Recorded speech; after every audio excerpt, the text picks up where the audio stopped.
Your bit right here. You've been recording already, haven't you? Just right now. You motherfucker. Just right now. Just right now. Just right now. You motherfucker, yo. He honks the nose, remember the Bert and Ernie? How's the headphones? Testing. Let me bring it closer. Let me move my moves now.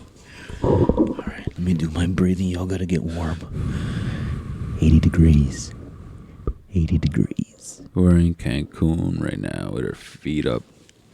Seagull overhead.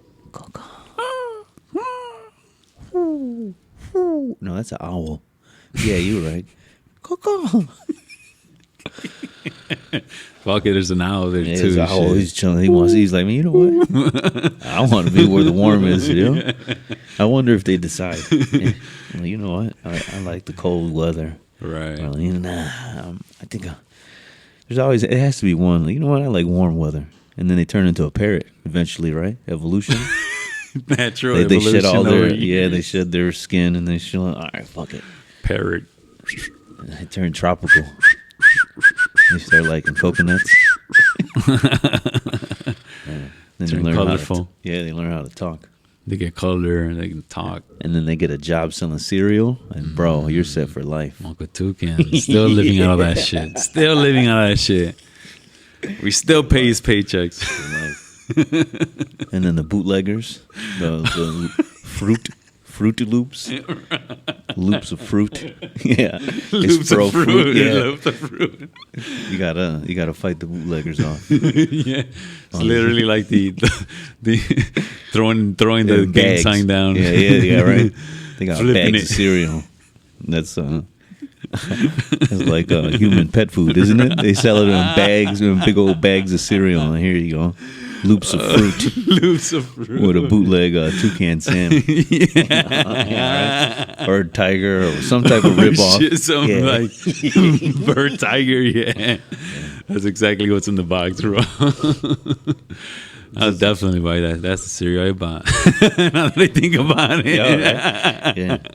Damn, I got fed dog food, bro. Literally like a big bag. Like, I gotta feed my fucking puppy and shit. We all did, right? We're all in the category. What are we doing here, senor? What are we? That's a good segue. Yeah. That's a good foot point. But what are we doing here? We are here to kind of give the introduction to the new phase of Por el Dolor. This one is very educational, which is something that I enjoyed so much, learning from all these people. They are just amazing for what they're doing, and something that a lot of us that actually participate with this plant have found being medicinal. And now we have a lot of people exposing how great of a plant it is in those places where it's been implanted in us that to think like this way. But they are breaking the stigma, which is a message that I think a lot of them brought to this series of episodes. And everybody, all of them individually were amazing. They know there's a lot of knowledge that they have learned to grow how they grew. We're going to come here from a perspective of a guy that plants, he grows, which is one of the most important things about this plant is how it's grown, and to know how to pretty much have a green thumb and learn about the plant. And then it goes out to everybody else. But we have somebody that will tell us that inside of that, and that kind of person that he is, and just a earth-loving person he is. And then we got other people that started the very first weed-friendly run club, which is wow, amazing. Like literally, they are breaking the stigma. Like, Yes. like they say, they literally, like everybody. They're leading the charge. Yes. They have the runner's flag. They're the first ones. Right. They're tip of the spear. They're like, yo, Doom, doom, doom, doom, we're here. doom, doom. Yes. I'm sorry to interject, but I'm going to Yeah. throw it in real quick. The get lit, get fit, and break the stigma. Oh, and they're doing just that. They're doing Yes. just that. They're not only in that way, in so many different ways. Like being part of the community is something very impactful that I got from that run club and them in general as people, and how special this run club is because it's based out of very beautiful experiences. They've done yogas. They've done where different people have came to talk about their experiences and the plans. They've done their own marathons. They've been everywhere, lakefront. They're everywhere, and they're going to every parks, every community, and came here to South Chicago and showed some love. Shout out to Mission. But they are doing great things, and I cannot wait for everybody to get a little background on the whole storyline behind that movement. That, I say like a family, because when you run with them, it literally feels like you're in a family, and you're running together. Everybody's amazing, and you're smoking. So how much more amazing can you get? And you'd be surprised how positively works for you and help you with the runs. And then we're going to go to somebody that is very educated on the actual plant. An environmental Biologist. As you will learn, as I learn, as a lot of people are going to learn, because he actually educated himself on the plant I don't know how to say it, because it's like street smart or you're book smart, in the educational form, and colleges. He was a pioneer in the education of cannabis. Yes. He was one of the first to actually learn via a collegiate academic, level. Yes. Where it's accredited, where we're going to teach you all about this plant.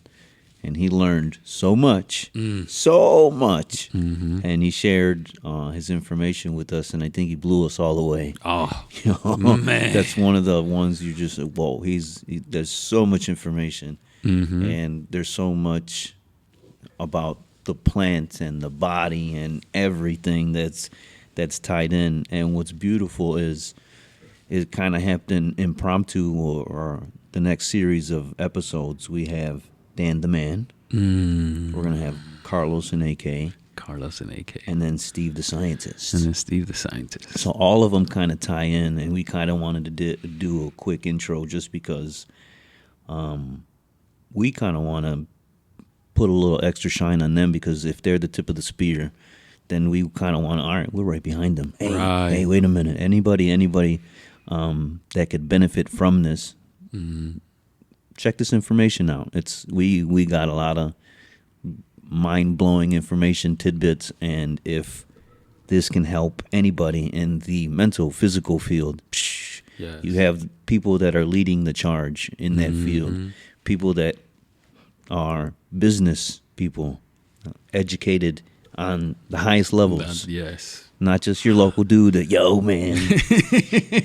Let me tell you about this weed, man. I've been fucking with this for 20 years, man. How's somebody going to tell me? Yes, you have street level, like you said, but now backed by science.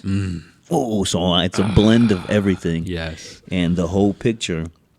A quick example, I learned about alpha-pinene. Alpha-pinene, I wrote it down right here. So, citizen scientists. I've been practicing that word, citizen scientists. I'm going to start whistling. So citizen scientists, when they said it, I consider myself one, whatever interests me. So when you said alpha-pinene is a bronchodilator And I said, wait a minute. And then he answered it. He said, that can increase your lungs. So if you go out in nature and you smell the pines and the needles, you just did it. One of the first things, it's nature. So whatever that, I don't know what the exact word is, but I believe it is a cannabinoid, that alpha pinene. It opens up the lungs. So where my mind went was, wait a minute. So if one is to exercise and then partake in alpha pinene, now maybe you don't have to get high. You can get alpha pinene via non-psychoactive. And now if you do yoga or you go out in nature, your lungs are going to expand more. So what if you do that for about 2 to 3 weeks? Question mark. Can you reverse or really, really help someone with breathing, heart issues? Wait a minute, if that's going to increase the lungs, whoa. So that's my brain. So these guys are the ones that are in the trenches, in the fields, doing the work. Yes. And for us, it was, we have a lot of, wait a minute. We need 27 podcasts with all of them right now. It's a lot of information. It's a lot. So this is our first chunk. We partook a lot. So it was a lot of learning. I forgot what I was saying. There was a lot of that because we're learning the plant. Yes, we're learning. We're learning, and I hope everyone enjoys it. I learned a lot. Yes. Appreciate everyone that we spoke to. Tremendous in your fields, respectively. Yes. I hope we can do it again. Made Gallery. Shout out to Made Gallery. Shout out to Made, yes. And Dan for setting that up. We did the man. Dan is the man. Dan's the fucking We did man. the Carlos and AK in that beautiful environment. So, again, we're expanding our horizons. And while we learn, we try to teach. We, as the studio where we're at now, student teachers, we're learning as well. As we learn, we want to teach or share. And whoever wants to learn and partake, and just, for me, it's mind-blowing because it's a mind-body connection with everything. Everything ties in with a plant that can heal on so many levels. So many levels. And what we were talking about earlier about the cereal and us all, we grew up processed foods and quick foods, and and if we have an all-natural plant substance that can help on a nutrition level, on a fitness level, on a mental, wait. Let's learn more about this. Right. And we learned so much more on a scientific note, on a real, for me, a mental and physical note as well. So it's like, ooh, I just got schooled. And I learned so much, and I'm gonna re-listen to these many, many times. Yes, definitely. So, very educational. Thank you to everyone. Take it away, senor. Thank you. These are going to be some very good episodes, very educational episodes. So if you ever have questions or anything, I will make sure we tag everybody so you could talk to them if you want to, or even want to join the Run Club or anything like that. Just educate yourself through us, through them. And this is how we do it. We want to put this out there to just anybody could listen to and hopefully better their lives, or at least educate themselves to a level where you just see the beauty of the plant and how other people see it. To me, before we go, amandamide. Steve the scientist set my brain afire with that one. Amandamide, and a powerful. The human body and brain fascinate me, and he told me so much information. So footnote on amandamide. Give me, hit the X-Files. Amandamide.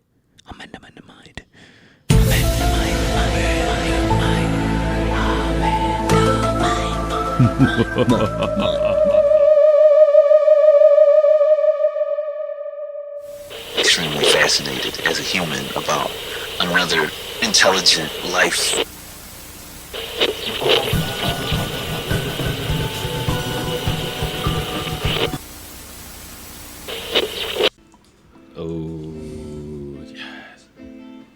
Con Radio por el Dolor, Radio por el Dolor este viernes. Si tienes tu cigarrillo, hoy ahora es el tiempo. esto para todos los que están viviendo por dolor. Daniel, how you feeling? Fabulous to be here. Never thought I'd be here. It's very surreal. Yeah, man. It's been an amazing day. We got to run, and we've been doing that every week. So that's badass. It's got to be. It's almost like 2 months, I think. Mm-hmm. What's funny is it's surreal too, because it's like there was a one time when I'm like, I didn't know Jedi, and I'm like, hey, you want to go to this? You want to go to this event? And I'm like, well, I'm so stupid. I signed. I'm like, this guy's gonna think I'm so crazy. Like I only known him through you. Yeah. And then the same thing with you. I'm like, oh, who's this guy? When I was during a city within a city screening, and I'm like, oh, there he is. And I bought your disc golf towel. So that was how the it first started. time? That's how. I mean, I followed you. And that's when, I mean, it all kind of coalesced and came together, because I'd not known about the South Side Chicago necessarily, so it was just kind of a cool way to like everything kind of lined up, I think, at that time. So again, now doing this, now getting in like 2 miles without having our lungs on fire and our knees aching, like it's pretty surreal. Like for real, and then to be on here is just like, what? Never thought I'd be here. It's good. It's good community to have right here. This is awesome. Can of peeps. Yo, that was awesome, bro. Oh man, so that's the first time we met. Then I remember that, but to be honest, I don't remember the first time I thought we met. I thought it was strictly through Instagram for some reason, but I remember that memory. But the first time that I remember was the time from Instagram, and then I told you about we were doing the chronic drop. Okay. We did the chronic drop, and you came through. But now that you said I'm like, oh yeah, I seen you before. Yeah, but before, that was my memory, and I was like, so that's why I told him, like, yeah, I remember the first time I remember seeing him was in the chronic drop. Because I was like, oh shit, like I wasn't not expecting you to fucking come through and shit, Mm-hmm.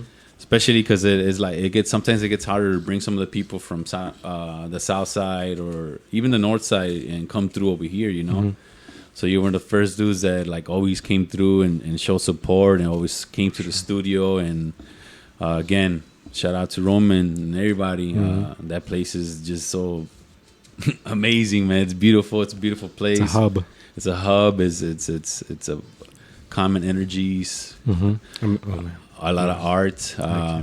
But yeah, so I think there was another event or something else happened that you came through there too, right? Jedi's birthday. Yeah, you came through Jedi's birthday. So it was cool because I remember you told me also that you came. You have some roots over here in this side, in South Chicago. Yes. Yeah, so my mom was in East Chicago, but they only stay there for a little bit. Yeah. But so it's kind of just cool to have that circular. Hakuna Matata, bro. Full circle. The circle. And I think that's true. Same thing again, going back to the idea of being surreal, being here. It's the idea of like, I need more friends that look like me. I'm out in the bourbons and whatnot. So it's like, I didn't really have that. So this is again something I really appreciate. It comes down to a lot more of like a soulful experience. Again, even with the music and stuff, it's just like it's a void that that I needed. So it's like needed to fill with something good. So it all kind of is cool. Build community. It's what we all need. That's awesome, man. And to hear that to hear that, but also me experience that you actually are about that, because like you have these plot of lands that they do over here in South Chicago, and you go there and you also plant, so you're in a way investing still over here, and not only that, doing something that you love, which is plants, earth, mama earth, and growing, and it's just been amazing to see that, and to show how much you love over here, this area, right? How much love you felt in the area from the times you've been over here, that you're like, you know what, I love this, they're doing this, I'm gonna go over there for sure. Right. I mean, I was gonna say it's very easy to go north side, right? It's just very easy to go, okay, I'm gonna go do this, I'm gonna go do that. Everything's established, everything's ready for you, everything's on a platter. But so I used to live. I grew up in West Lawn area, like a little bit like west of Market Park area. Yeah. So like I definitely have roots over here. So again, it's just good to just be able to like bring those resources back and just be someone that can contribute to this area. So Yeah. I'm just happy to be here. For the audio audience, we are going to smoke some homegrown for this beautiful occasion. Who grew this? Yours truly. Yours truly. Why? Because we must be self-sufficient and we must have a relationship with all plants. Talk to me, Danny. Oh, Talk to me, Danny. It's where we belong. We come from the garden. We're going to end up in the garden. Might as well just live there 24/7. Damn. Hey, did you plan that, or that was like a freestyle right now? Because that was pretty good. The ethos of us plant being in the world. garden and all that sort of stuff, that's already been there established. But Ethos meaning like yeah, like you have a plant religion. There's a earth religion, right? This is the ethos. it's for just your for Mama motivation, Earth. right? Yeah. Leave no fallen comrade. Leave the Man. ants. This Bees mother- are good. This guy said we live by the dirt and we die by the dirt. Damn, that was some nothing is nothing shit. Yeah, bro. Holy fuck! I gotta go outside and hug a tree right now, dude. Yo, you gave me like 7 footnotes in that. That was like a haiku, really, that you just dropped on us, wasn't it? That was fucking poetic as fuck. So, this is our second intro of the intro. This episode is going to be an amazing one. This is fueled by Dan's homegrown medicine. Shout out to Monkey Berries. Shout out Monkey Berries. Monkey berries. Monkey Berries. That's a funny name. So monkey berries, like, are they shaped in the monkey form or berries that monkeys eat? So that's strawberries and cream and grease monkey. Ooh, that's a good one. That's how you get the monkey Strawberry. berries. So yeah, I love Strawberry? that. Yeah. I just gotta. I don't know if you planted that in my brain, but I did. it was. I had a little of strawberry. Yeah, so I think that to me is like the most rewarding thing. Like it's one thing when you're looking at normal plants. Hey, you see a bloom, you see you see your plants here, and Yeah. you're there's a positive reinforcement, right? That plant's telling you it's having fun. So like to have this idea of to like actually taste a plant that you grew is wild. So to me, like it's fun. Like I mean, again, positive reinforcement. Okay, good. This tastes good. This tastes good. This smells good. Yeah. It's not too bad, So I'm like headed in the right direction. So it's super fun again, and it's great to be able to like share it with people that I love and whatnot. So it's like again, it's all self-sufficient, circular. This is where we all belong. Hakuna Matata, bro. God damn, you Hakuna Matata me again, bro. God damn, bro. Dan has on some saying some Buddha shit right now, dude. Holy fuck. Buddha of the gardens. Man. Yo, That's badass, bro. That was badass. what do you mean, taste? Like when you smoke, what do you mean taste? I think it's there's a sweetness to it. There's a citrusness to it. There's a berry. You smell the smell, at least the berries. Yeah, so it's just that taste that you're getting. That it's not flat. You're actually some bud can be like that, right? You're not gonna necessarily taste it, but the fact that I can achieve that's just really motivating because it's like, okay, cool. Like I just need what do I need to do to now multiply this by 10? You know what I'm saying? So it's just like, I think that's the idea of having a relationship with that plant, because now it's like you're figuring out its ways, right? It's kind of, you're unlocking its mysteries, it's revealing these things to you. And again, even the same thing. Why do we have the terpenes or whatever? That's technically the plant wanting, or sorry, not that, but I mean, like even like the smells and everything, like that's the plant trying to, what is it? A defense mechanism. But when we actually like it, which is funny. I believe it's to ward off like bugs to eat it, right? I believe or something like that. Eddie invaders, really. Like actual cannabis flower. I believe I read the stickiness of the actual mushroom heads it's a deterrent, so the bugs or flies don't get to the actual fruit. So as a like, yo, all right, I'm gonna keep all these bugs away. The plant naturally, I don't know, somehow naturally, whatever the plant, there's a plant intelligence that told itself or something somehow from the ground, from the mushroom, from the universe, from whatever. They're like, yo, stop getting eaten, thicken up your thingamabobs, get really, really sticky, and then no bugs are gonna fuck with you. But like Dan said, that shit we like. Because the stickier, it's the sticky, icky. And then what's crazy is, like he said, terpenes, they're like, I would call them flavonoids. Similar, we just had a fruit charcuterie board of different flavor profiles. That is very similar to this. So, like he said, when we partake in this, you can actually taste, and it's very similar to fruit sometimes, or a dankness, or different flavors across 31 flavors, Baskin Robbins. And I have to just say, and I think you'll appreciate this, Jedi. My favorite taste is definitely grape. Okay, so I'm all about the purple. I want to taste purple. Give me that purple drink. Okay, we're about to do karate in the garage right now. We're back to the. I want to taste all the purple. Give me all that purple drink. So, and then what also boggles my noggin is one, we have a cannabinoid system in our brain, correct? Do you have Nervous knowledge system. on this? Well, isn't it our nervous system? Something. Are you familiar with this knowledgeable stuff? Right, we have the endocannabinoid system.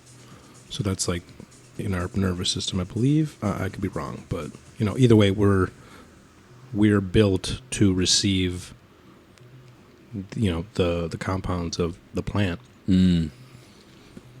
So again, the same way that we enjoy the terpenes that are technically a self-defense mechanism. We're built for it. So you can't really deny it. You can't say. There's people who say, "Oh, it's not. It's bad for you." It's like, well, then why can we receive these things? Granted, maybe not the THC. Maybe we should only be doing CBD or whatnot. But you can't really deny that we're designed for it. So it taps into the idea of if we're going more an organic way of life, we're built for it. So that should be part of us from day one, or part of our communities. Well, it's been in our history, in our ancient history, of how that's how they used to live. They used to connect to Earth. Earth used to tell them messages. Used to tell them, and they were able to read certain things, like when the sun's coming down or all that. It was all natural things that they learned from Earth. And then, so that's why, now they say it's very important when you if you go to a park or something, take your shoes off and socks Grounding, off. yeah. Grind yourself to the dirt. What do you think that does? What the fuck is that grounding? You're magically clearing. You're back barefoot. to Earth. You're connected to the energy of the Earth. Do you think there's science behind this? Yeah, I think so. Yeah, for sure. I don't know enough about it, but Well, it's like right now you said that connects to you. right, because they say you're supposed to do it if you get to avoid jet lag, right? So if you went all around the world and you don't have your circadian rhythm, right, is all kind of messed up. So you're going and getting back to, oh crap, I'm gonna put my shoes on. I'm gonna take off my shoes off. I'm gonna connect to this Earth. Now I know. Now my body knows, right? Oh, I'm over here now. Kind of. I think. That's essentially what I get from it. But yeah, again, everything we're doing is grounding in that sense. Running, going out there.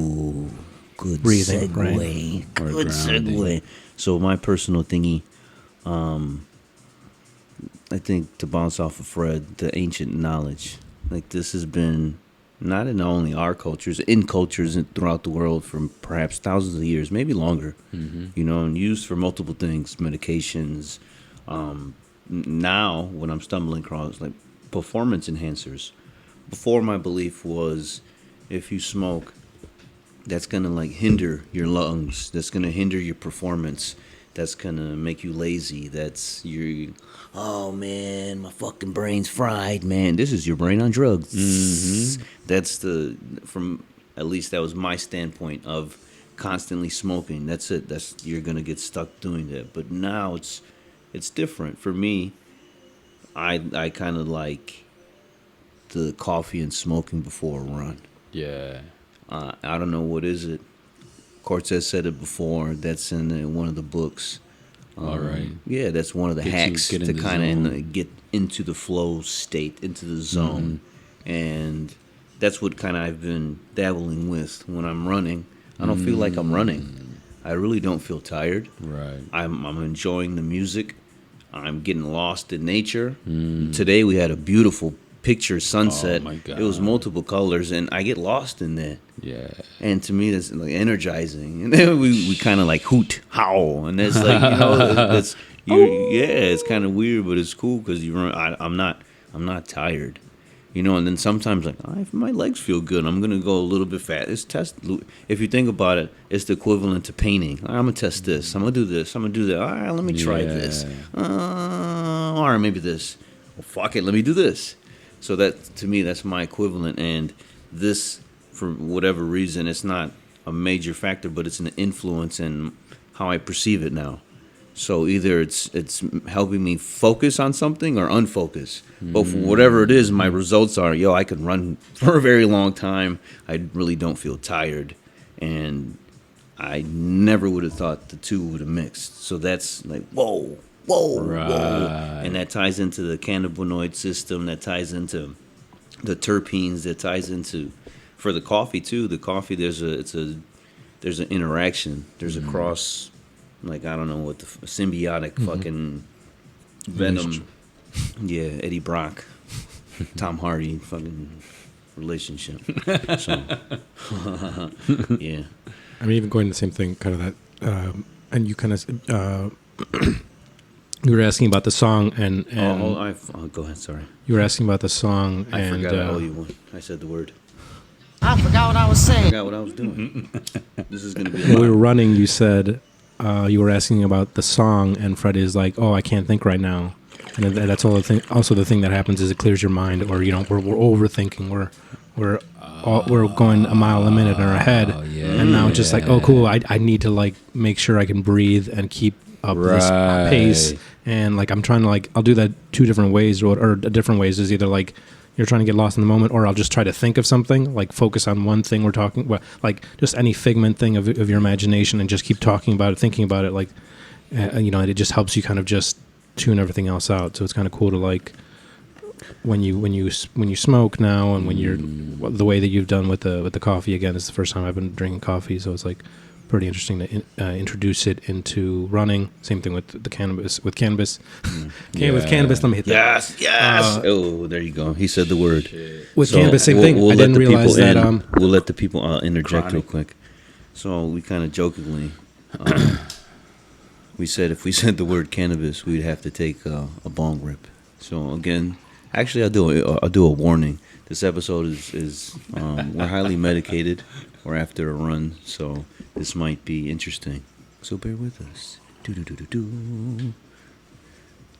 And I lost my track of It's all right. I lost, my thing. I forgot what I was I saying. forgot what I was doing. Welcome to the We world. were at running, Oh my god. getting lost in the kind That of was running. good. Yes. In the running, to interject real quick with the coffee, it's cinnamon and honey. So I add that, and cinnamon, I believe I don't know about terpenes, but there's like medicinal health benefits, and honey, obviously that shit fucking Egyptians use it as gold. Honey's like magic. So that. I think that's the reason you've been enjoying it a lot, because coffee, like nowadays, to be honest, it's almost not even coffee no more, because there's so many creamers and stuff like that on it, that this is like the very natural way. Like that's why in Mexico they call it café de olla, and it's a coffee with cinnamon, and they brew it together, and it tastes beautiful. You don't need to add sugar, you don't need to add nothing. It just tastes beautiful, naturally sweet. Naturally, the cinnamon and the honey. so they this bang. process is the same thing. Coffee grounds, honey, and cinnamon, and then cinnamon. And if you the think about sticks, it, the sticks. So if you think about it, the cinnamon sticks, and we're taking in terpenes before a run or after a run, whatever you can interject for both. and that's coming from earth. That's almost from the direct source, you know. And to me, that is the best pre-workout or post-workout anyone can do. No pills, no powders, no GNC, no shot. We're not going to get sponsored by him, so fuck it. But oh well, I'm promoting an all-natural, you know, you can call it a stimulant. Mm-hmm. You can call it a recovery, but it's from the earth. Right. Stuff that we can grow, like you said, self-sufficient, that we can empower ourselves. And I kind of segue. Gardening and growing your own food is quite rewarding. It can be quite therapeutic. You can get There's lost. a high. Same thing. It's got an its art own and a endorphins. science to grow something good. And we just partook in the beautiful angelic lettuce that you grew like a chef. I would agree. Yes. Right. I'm gonna paint you a picture. He brought us with plants.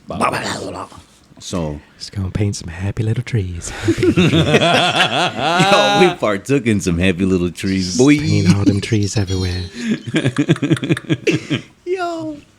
Oh, man. Like a chef, you cultivated something you took, 3, 4, I don't know the time frame, but roughly, you know, you probably spent every day partaking in somehow of the plant's growth. And then cultivating and curing it, everything, and then delivering and partaking with your friends like, yo, I grow this. Exactly. I mean, that's what we want. I think just Taste creating it. fun stuff. Taste the monkey berries. Exactly. Yes. Taste the grape. Taste the purple. I think it's exhilarating. To be like, okay, cool, I can make this. And then again, the second thing is being able to share with everyone.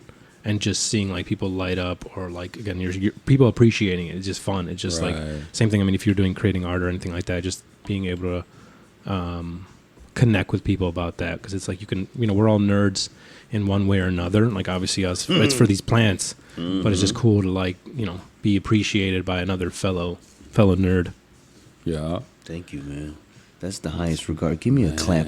God damn. That's a fellow nerd compliment. Thank you. I appreciate that, man. We're about to get fucking super blasted. Man.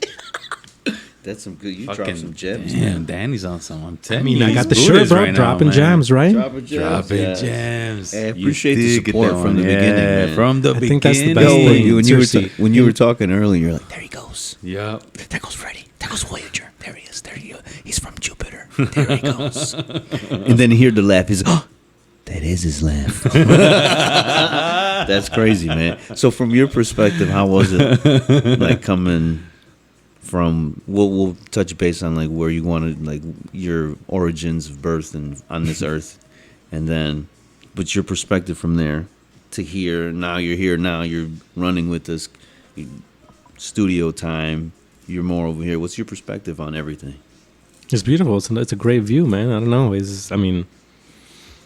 I think we're all looking for our passions, and we're all looking to fit into what, we're all looking for community, whoever you are, left to right, up or down, inside or outside. We're all, aching to be part of, that puzzle piece, that last piece that creates, that beautiful picture or whatnot. So it's like, when you appreciate that, it's just, I think it makes things a lot more organic, because then you can kind of see people, kind of meet people at their own place, wherever they are. It's kind of just we got to live more organically overall.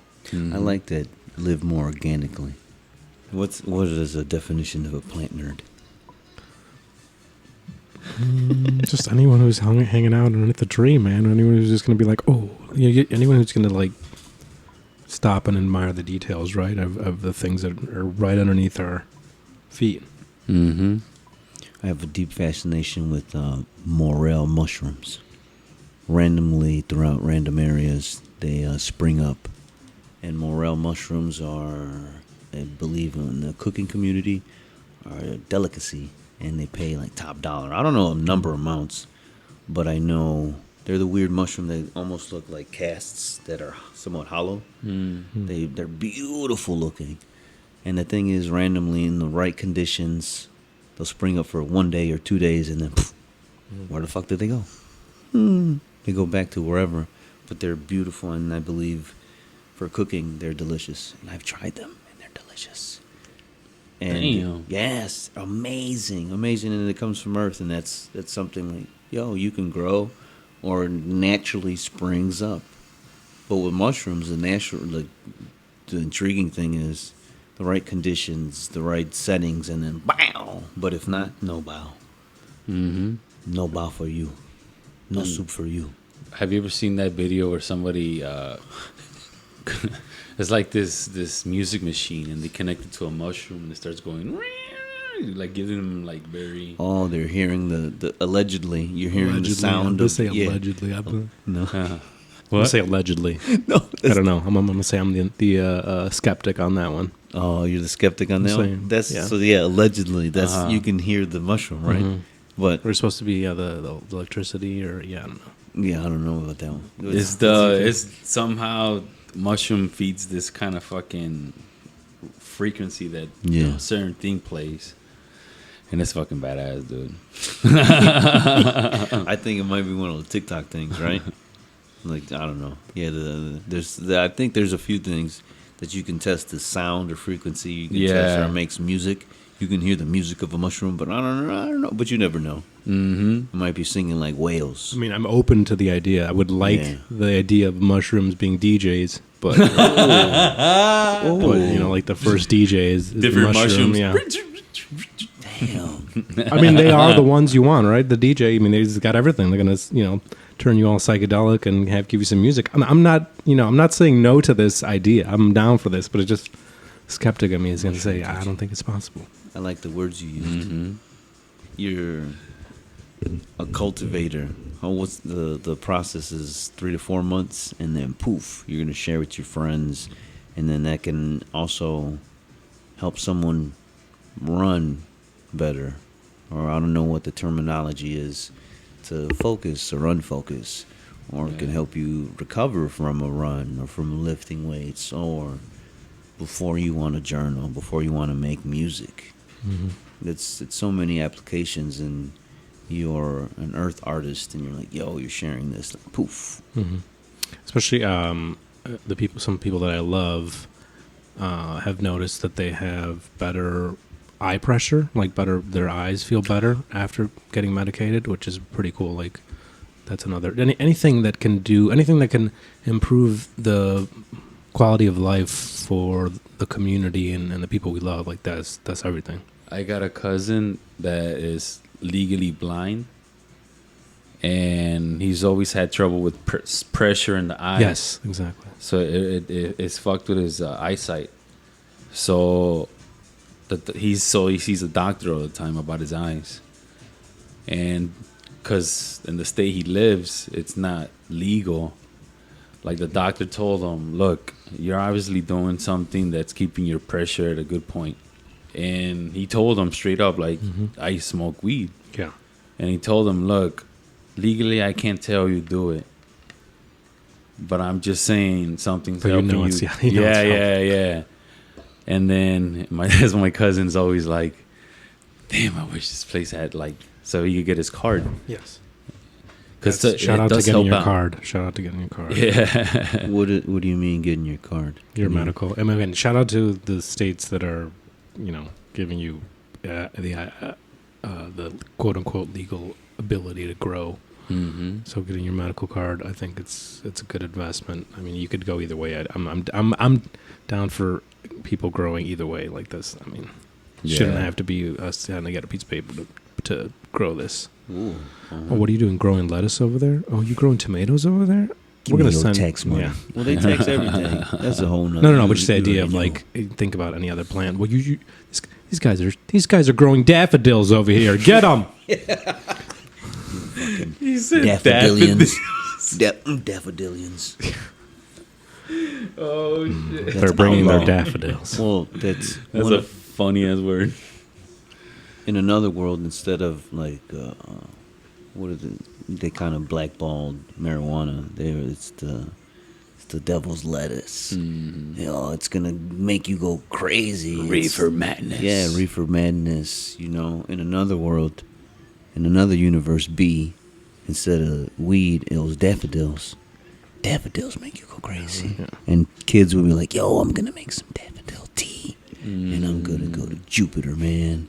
And I think this kind of connects to the whole thing about gardening and everything. It's just like we're seeing, and we have seen, agriculture's always been on the backs of black and brown people, you know, in the past and right now. You know, who's picking your strawberries and picking your peaches and all that stuff.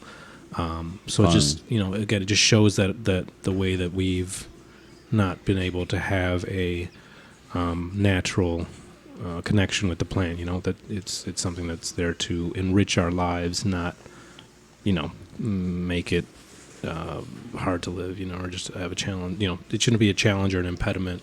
I don't want to be part of a system that's telling me that, you know, this is something that's enriching my life is quote unquote bad for you or whatever. It's just, Right. we already know the evidence. Illegal. Item 9.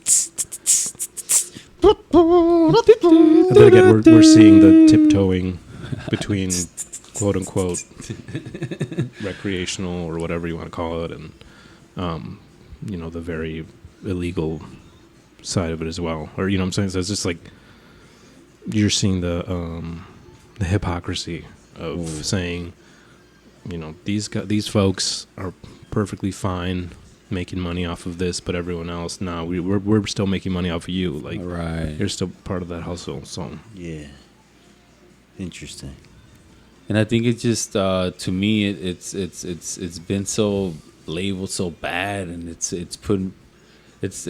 made other people label other people as bad.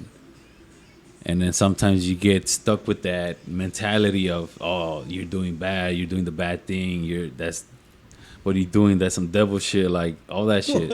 Especially when it comes from like a religion part, you know, religious family. Like, no, that's the bad. No, don't do that. It's like, and then to hear it from the government too, and to hear it from everywhere, is they're like, so we get stuck with this anxiety of something like it's bad, you know. And I remember, like, the first time I went to smoke to a state that it was illegal is Denver. The second time was in Seattle, because it was legal there too. So I remember there we were outside in the streets, like a downtown thing. We were smoking, and like I felt this anxiety, like, oh fuck, man, like I'm definitely, dude, like, oh fuck, and we're gonna get stopped, Yes. police, and like you like, there's a negative thing about it, you know. So that anxiety stays with you. yes. So sometimes, like, that's why it's good to have people like you that know how to fucking grow certain shit, know the experiences you're gonna get from this or that, from growing, and what these different plants do, and colors and all that. Like, it's all those little details are very important, and then, you know those. And I think I would say too is like it's definitely we're saying it should not be illegal, but I wouldn't say that it's, you know, I could get people saying, you know, who are against it, where it's like you want to be introduced to it properly, where someone who actually knows, respects it. You know, I don't want to give you, you know, have you smoke a huge bong for your first experience. You know, you should just have like one small little teeny tiny hit off a joint, and you're going to be great. You're going to send you off to space. You know, you don't want to be crying and throwing up, you know, in your living room or something.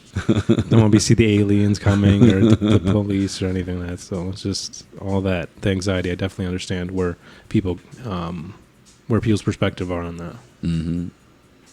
So that's something that I see that a lot of people are still stuck with, the anxiety of being bad. So till this date, a lot of people are scared of it. And like I said, I have a friend that I reintroduced him to it, and now he sees it like a miracle plant, man. He loves it. He's enjoying life. And we know it's nutrition, it's shelter, it's remediation for the soil, right? It's nutrition, it's medicine. So it's just, there's all the layers. Footnote. What do you mean, nutrition? We can eat them seeds, baby. Them that hemp is seeds. Ooh, we can eat the hemp seeds. We can eat the leaves. All right, they're supposed to be anti-cancer, allegedly. Oh, you said the word allegedly. I'm glad you said allegedly. Right. 'Cause when you say that word, red flags everywhere. Blah, blah, blah, blah, blah, blah. You can cure what? Yeah, Definitely, yeah, well, you Go definitely down have that. like antioxidants and all that sort of stuff. So either way, just it's good stuff. It's good greenery, Yeah. good roughage. It's it's good. Again, Hemp like, has so many complex uses. There's one hempcrete, right. or it's the equivalent to, I might even want to say, perhaps better than concrete because of the sustainability. You can regrow. It's something with the Concrete is there's like a finite type of thing, right? some shit sort like of thing that. like There's some trickery to it, but Right. yeah, hempcrete, and it comes from a plant, that you can grow. Like, whoa, that's amazing, And and it- yeah. it can reinforce a home Right. and nutrition. It can feed you, like he's a chef. You can feed him if you allegedly correctly the legal way. Right. Wink, wink. That can feed him and his family forever, and his family's family, and his family's family. Done correctly. That's amazing what a plant can do, what Mother Earth can provide, Mama Earth. and which is cool. Dan's vibe is I appreciate the earth right back. There's a love and passion there that I get. That's like, yo, look at that bee on that sunflower. Playing classical music in the background, high as hell. Like, oh, this is amazing. Exactly. Nature's amazing. and the bumblebees let you chill by them, and you're just like, this is perfect. Like, Yeah. I'm medicated. Yeah. I'm enjoying this bee. Yeah. This is what life is about. I don't want to put on no suit. I don't want to do anything Fuck of that that suit. nature. I'm staying out here hanging out with these bees Yeah. till the winter comes. But in the back of my mind, I want that bee to keep at least like 4 inches away from me. I like it, but that's a bee. I think that's the energy. It's the energy, though. You got to believe in the energy. You're like, I'm not going to hurt you, so I know you're good. That is true. Just have confidence that But they're at just least there. for me, there's like a 15, maybe 50. I don't know. I don't want to give percentage, but that bee. Maybe it's because I've been stung before, so I know Yes. like the. Well, Oh, I've been Hiya, stung a cha-cha, lot wah, wah. of times, man. Oh, okay. I love you, but keep away. Like a scorpion, you can't really keep like a scorpion as a pet. Some, but if you think about it, you can't really pet it, and then not like a dog. You get what I'm saying? Yeah, So bees are yeah, beautiful, yeah. but 3 feet no distance, son. You're beautiful right there. Oh, I get my shit. camera and my AK, and then what's cool, they have their own little fuzzy things. You can pollen in their own. Bees get high. There's bees and they make mad honey or some shit like that, and that's medicinal, and that sends you to Jupiter, which is crazy. Which is, I think the bees figured out there's some attractant to the bees and the THC plant. I don't want to do a bong rip right now. there's some thingamabob, and the bees make infused honey, and the Yeah. bees get somewhat high, but the bees learned how to get efficient with it. So like bees, they got artists. They probably got music in the background. They're like, all right, yo, we're gonna get this honey, son, and they generate this THC psychedelic infused honey, and I they're was, very good at it. I think it's like in Peru or some shit. I was reading about they seen that have shit too. emotion, like they have emotion, and they can even have like PTSD. What? They're saying that like, or what they were saying was some basically like the times that they would see a predator on a plant, right, and that like for some reason that somehow were traumatized, where they would see predators, quote unquote, on plants that were okay, like so there was no predator there. But so there's that idea too, and then it was saying about them being like happy or kind of, I don't know. It's just there's wild stuff that you can learn about them. I like. I fell down a deep rabbit hole on the mycelium, the wood wide web, where there's an underground network. It's basically mushrooms, but it's the fungus, Yeah. and it's an underground internet. Oh, yeah. Subway system Connectivity. that connects the trees, the plants, and they can essentially provide nutrients or send energy to one. And let's say if another plant is evasive, if that's the word, or something like that, they can kind of somewhat cut nutrients off, ? but it's an underground network, and that's kind of like in the rainforest. It's essential, and Right. I think that's kind of what where we need to go back, right? Because if mycelium is being collaborative in that way, and as a community, you know, that we are the mycelium of society, if you will, the small folk, if you will. interesting. I like what you did there with words. You're good with words today. Yes, these He's words dropping some knowledge, bro. And look, Yeah, bro. he's taking notes. Look at this man. This right guy here. is on some fire shit, man. I'm gonna have to re-listen to this Right. 8 times because the amount of Gems. gems and then partakings and So okay, I'm got my P's and Q's, right, but I also have I have questions for you as well. So shit. I when might did have- you I might- two, kind of going back to the same thing, kind of I might about being have answers. organic, about coming, just being in an organic state? When did you two both know that you hit it off, and it's like, now I'm going to go all the way here to running a podcast? Like, going back to the idea of like of community and all that stuff. When did you two know that you were like aligned in that way? Because like you guys are like, I don't know, they got the duo thing going on where it's just it's really interesting. So I'm just curious as to when that happened, where kind of that Step Brothers thing. Like, did we just become friends? Did we just become best friends? Like, how can you how did that work? How did that happen? So it was because of the South by Southeast podcast. Shout out to them. Where Mike and Krista, they introduced us to a world of what they're doing, of sharing their passion and art of the community, local businesses, and everything. And I got strung along. Freddie got strung along. And every time we would meet, we would, go out and partake in the angelic lettuce to pregame and just vibing with him. He's all about Earth, explore Earth, and nature and plants and I'm gonna splash water on my face in this river. And what the fuck are you do? And there's chemicals, and his name is 783, and it's a frequency thing. And I'm like, oh, that's fucking cool, man. That's nothing is nothing, man. And I like that. And then if you talk to him, he's a genuine dude. Oh, shit. He'll tell you from the heart. He's always from the heart, and he's a good dude that you want to be around. Not like a yes man. He's gonna tell you like, nah, bro, I don't know about this. No, he's a genuine fucking real dude, and you need people like that. And I always love showing him around, because to me he's kind of not. I hate bringing this up, but he's coming to the area, he's learning about everything, and he loves it. I'm like, yo, let's go eat at this spot. Let's check this out. And now we're two Voyagers sharing.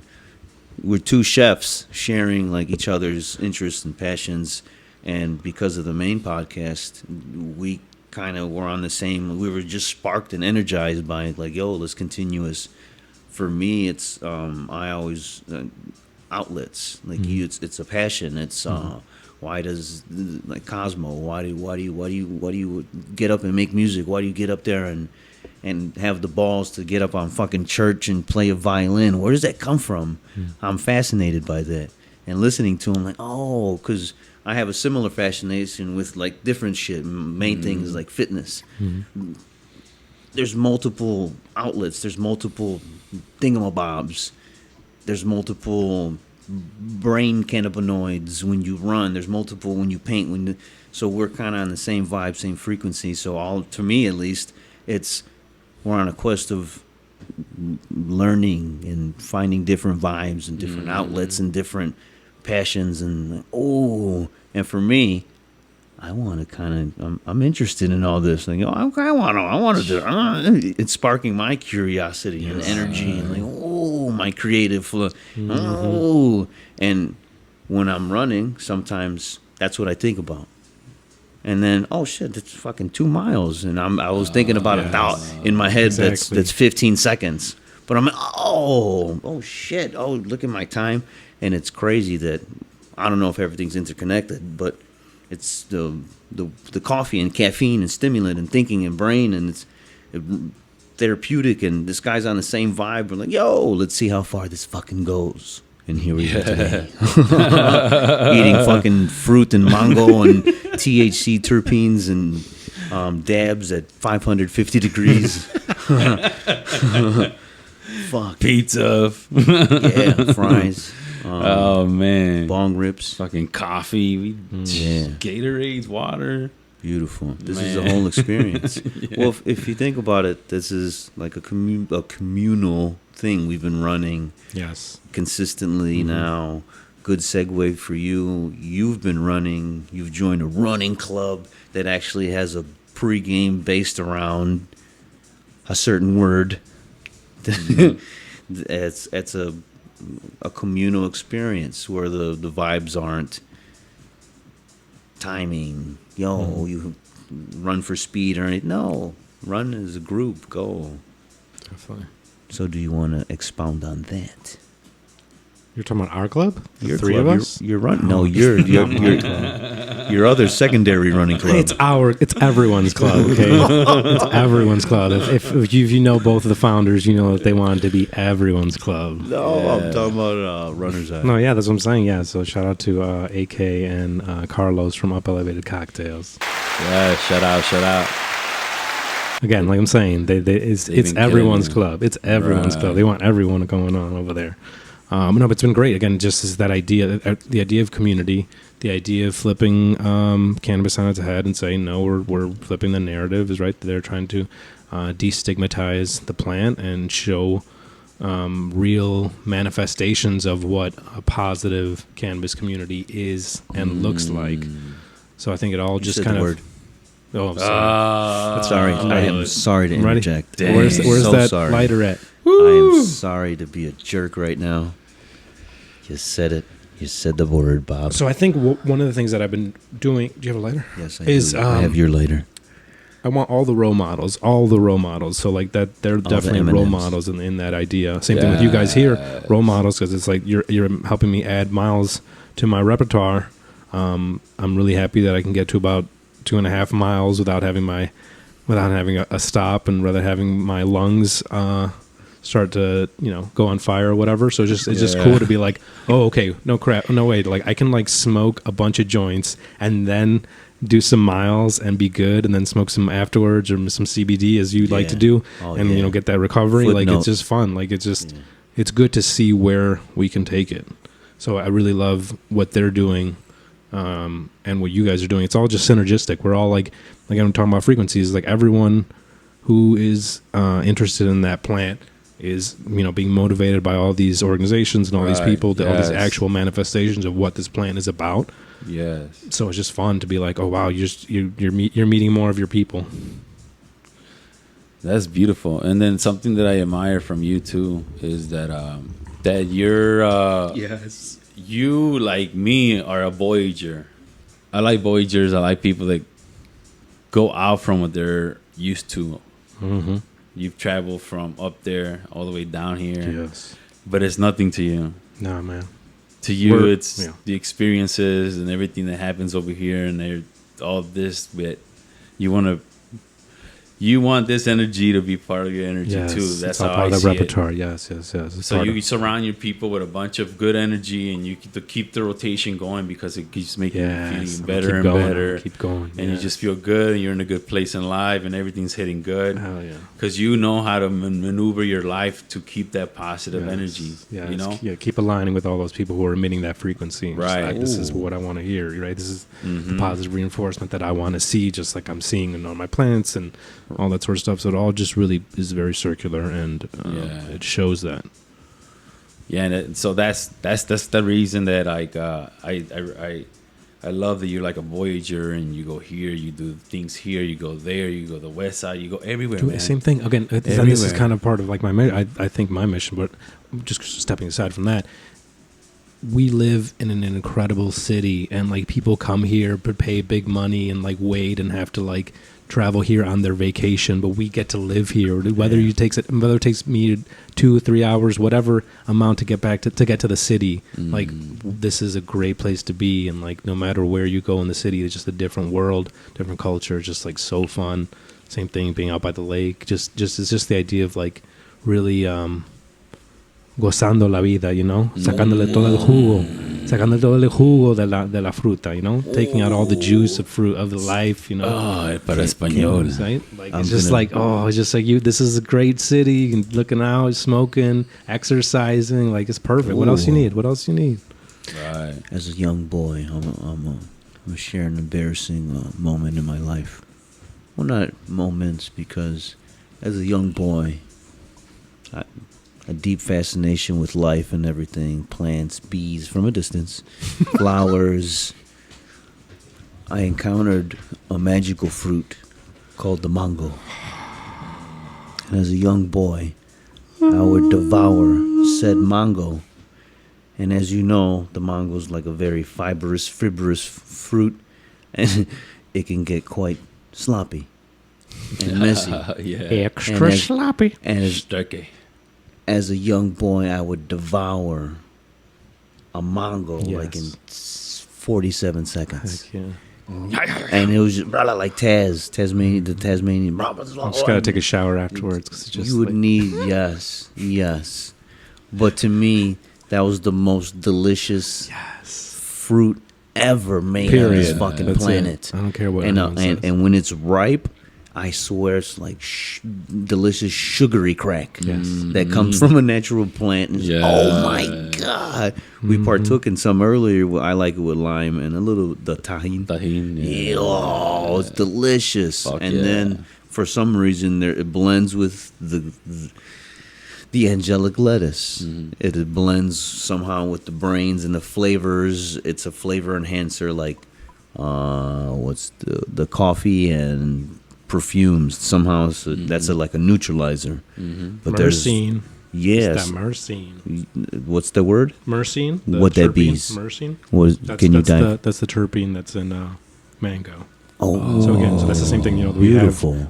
We have plants that have that same terpene. My man. See? Wow. Yeah, he's a Earth Jedi. Right, and you were saying Yo. mango can Yeah. increase the effects of your high, right? Yeah, it's just complementary. So there's, good. yeah, they Everything can. that's complementary. There's in your something life. in the well, that might be that word. Was it myrcene? Myrcene.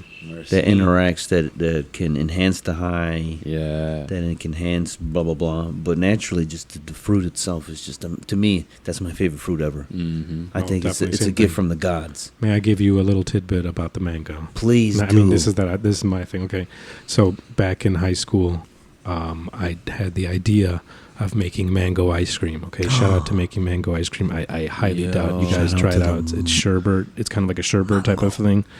Okay, so I made a big old bowl of it for school because it was like an assignment. About, you had to make like a cultural dish or you're something making along me those salivate right now. lines. Right, made this big old mango dish, mango ice cream. I see where Bobo gets it from. Like the video. Boy, mango ice cream.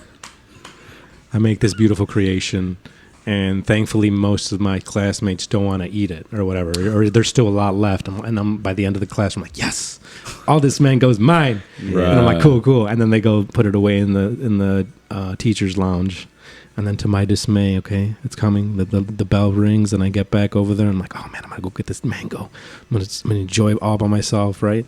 And then they come over and they just give me an empty, clean bowl, and I'm like, no. What they So do with it? everyone just went to town. They I mean, it's great. devoured it. I'm glad they enjoyed it, but it's just so like, they ate yeah, I'm just like, I specifically thought in my mind that you were gonna leave my mango ice cream alone, right? Right. But again, this idea that I do have that same love affair with mangoes, so that's definitely my favorite fruit. I got it now. Damn.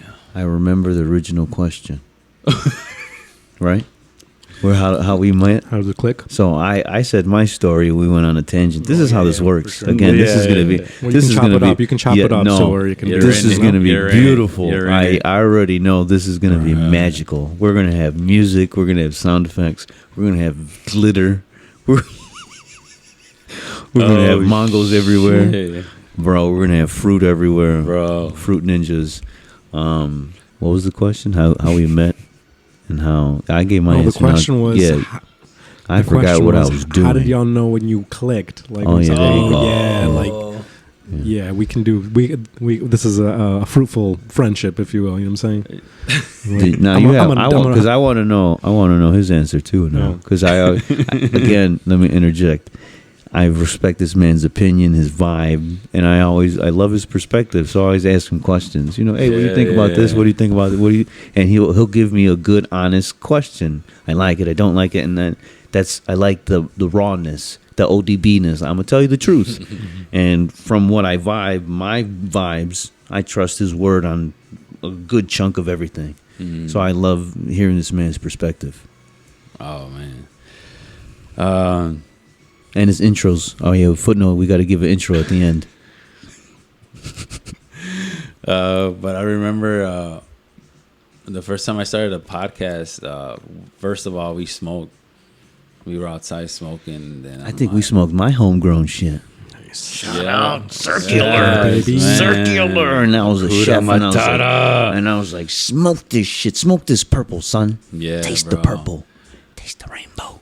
Yeah, so then connecting, and I think the first episode because when I started talking about the frequencies, and then the perspective that he was saying about aliens and this and that, and the way he thinks, bro, it just, to me, I was like, yo, this is cool. But then it wasn't like right away. It was like, oh, this is my favorite fucking dude that I just met, because Matt was also spitting some crazy knowledge. Oh, yeah.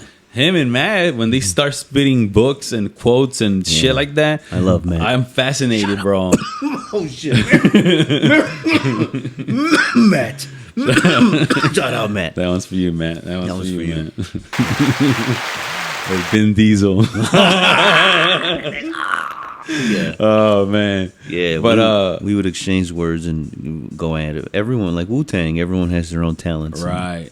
And then Mike too. Oh yeah, Bro. That's the RZA. Bro. That's the Voltron head. That's his. Yeah, bro. Because his brainchild kind of brought everything, all the interesting artists together. And then what happens when you have like 93 Studios? What happens when you have like an open space for people to create and vibe? And like his space is magical.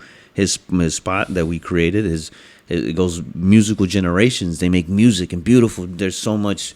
The walls are painted with beautiful energy. So when we got there, we vibed with that energy. We were like, oh shit, and we went on our own creative like journeys. Okay. We're Raekwon and Ghostface Killer. We have our own mixtapes that we're doing. You know what I mean? Yeah. So we're adding to the main Wu-Tang, but Yes. we're on our own individual artists. You know what I mean? And we're learning how to create and vibe with almost everything. You know, kind of fitness and angelic lettuce Right. and music and art and everything. And it's a wild, like, whoa. I feel like a kid. Like I'm learning so much. Like, this is beautiful. And I sorry to interject again. Marijuana, Matt. Oh man, where was it? Podcast, smoking outside. Yeah, so just being around them was just being around them was amazing, man. And then so the more that we did more episodes, the more I connected more, and especially with Jedi talking about movies or this or that, and it would be like and he smokes, bro, and he was open about it, and it was like I always love people that are very open up with their smoking. I feel comfortable with them Yes. when they're just like, oh, you want to smoke, instead of making it awkward and like I love that. So those energies I already connect with more. So naturally, me and Jedi were just connecting, and then I love his fascination with the UFOs and getting into different theories, different views of life, and the whole concept of Jedi and Star Wars and all that shit. Like, he started becoming more interesting, and I'm like, yo, I need to hang around with him. And then, so like, it's like I said, I'm a Voyager. Once I find my place in a good, like somebody that is creating a lot of good, I'm like, okay, I need to be around. Yeah. Yeah. Exactly. Learning more. But then it became more once we started kind of connecting in a way of creating something together. Oh, no. Something very important too. Every time I seen him, bro, because he grew. and he would create edibles. Okay, yeah. Every time I seen him, oh, bro, try this out. Try this out. Every time, bro, try this out. Try this out. Hey, bro, a little box, like a cupcake box full of treats in there and shit. Yes. And I'm like, what the fuck is this bad? Dude, that's love to me, bro. Yes. So I remember one time I'm like, I think he gave me like a box or something, or 2 bags or something, like duffel bags, some shit like that. I forgot. I remember I was like, man, this motherfucker's giving me he's been giving me a lot of this stuff. I know I own my own business, bro. Like, I know that should be costing money, bro. Yeah. And I'm like, he's never asked for nothing, bro. Love, love, love. I'm like, let me send some money. And I'm like, hey, thank you, bro. You always fucking treat me good, and you're always giving me edibles and shit. So I think once that happened, to me, I feel like we connected something else. Yes. More respect, or however you want to look at whatever perspective you want to see it in. Like, we connected more on a different level. And then from like collaboration, like the collaborations were fucking amazing to me, because they weren't always good, bro. Because Jedi has a certain way of working, and I have a certain way of working. So we bumped heads on a lot of stuff, but it never got like in a bad place where we're like talking shit or nothing like that. It was just like learning from each other. Yeah. Learning, and he was open to learn. I was open to learn, and that's why we created a better chemistry, because we started listening to each other's perspectives instead of being like, I don't fuck with you because you think like that. I don't fuck with you. You know what I'm saying? Like, Yeah, no, we didn't let that bumping heads of a certain situation. We learned from each other and shit, and then we started creating something not only naturally amazing with the brand, because people already seeing the vibe when they see us around. Yes. They already know what kind of vibe you're gonna see, bro. You know you're gonna enjoy your shit, bro. You're gonna smoke too. You're gonna, man. And that's why this idea of this podcast started happening, because we just started being around people, and we always have a good time. And then next thing you know, we're talking, we're exchanging stories, and I'm like, yo, this is amazing to just, if we could do this like through the podcast form. Yeah. And I mean, same thing, like, and kind of going back to frequencies and everything like that. Like, I feel like when we're medicated, we're most empathetic. Like, I feel like we're most, like, I'm like, You say I like. when I feel like after you've gotten medicated, like, you're good. Like, you're at 10. Like, you're, what else do I need? Like, I'm good. So it's like, if you're fed and satiated, you're more open to help others who aren't there yet, right? Like, oh man, I'm in a good place. Now I want to share that goodness with someone else, right? It doesn't, in whatever capacity. So it's just cool to have that. Just, like letting yourself be vulnerable after being medicated. Like, no one's angry after you get medicated. Everyone's kind of open and collaborative. So it's like, that's, I think, what's fun about it, where it's like, we've been taught that it's bad, but realistically, like, there's so many things that are complementary to what we need right now, where it's like, let's just chill out, let's all smoke, come together, build community, grow together. Like, that's kind of, I think, what we all need right now. So it's just cool for it to have that effect on all of us. I don't know. Everyone has everything what they need. They have everything that they need, I think, once you're medicated. Oh yeah, it's like that. It's kind of like that when you were describing the running, and then like when I was like, I don't want to get, I don't know, Yes. I can't think about that right now. You're in that certain frequency in your mind when you're tuned in, Yes. and you're just like focused. You're realizing things, like how beautiful little things are. The little things make you feel fucking even better. Like the neon line right now, it's just a neon line, but for right now, it's giving me like some good energy, to be honest. It's making me feel good. The colors are making me be in that frequency, Yeah. Vibes and frequencies. I love it, man. I think another perspective for me, you can kind of take, I'm going to use the word, take the edge off, or silence that little brain, that little voice. You're nervous. You're going to do the, hey. The plant's going to be like, yo, shh, I got you. I got you. I got you. Relax, man. Yo. You're good. You practice for this. You're all right. You're whatever you're about to do. You're about to go on stage. You're about to create, about to do something, whatever, and you partake before. That might be the friend, like, yo, shh. Come here, man. Come get this hug right now. That might be the confidence boost. Like, yo, pat on the butt. Get out there, skipper. Yeah. You can do this. Or be like, yo, go look at that flower right there. That flower looks amazing. Or getting lost in your craft. Gardening. Getting your hands dirty in the soil. Like, yes, getting more interconnected with nature because you're partaking with nature. Right. And then the weird symbiotic Tom Hardy thing is if you grow your own fruits and vegetables, then you're really deep and connected with it. And if you connect everything, that's good for the soil, that's good for the community. When you grow, you're naturally building a better ecosystem, a better soil, a better earth bubble, oxygen and bees and symbiosis and frequencies and vibes that probably been in our generations and cultures for thousands of years. And for you, you have a deep fascination with it. Mm-hmm. Why? Because I think all of our communities, again, going back to the people who've been exploited by agriculture the way it is right now, I think we all need that green space. We all need that. Again, like you said, the thing that kind of calms your brain, your nervous system. We're riled up to 11 at this point. You know, there's so many things going on in general in life that you were oversaturated, overstimulated.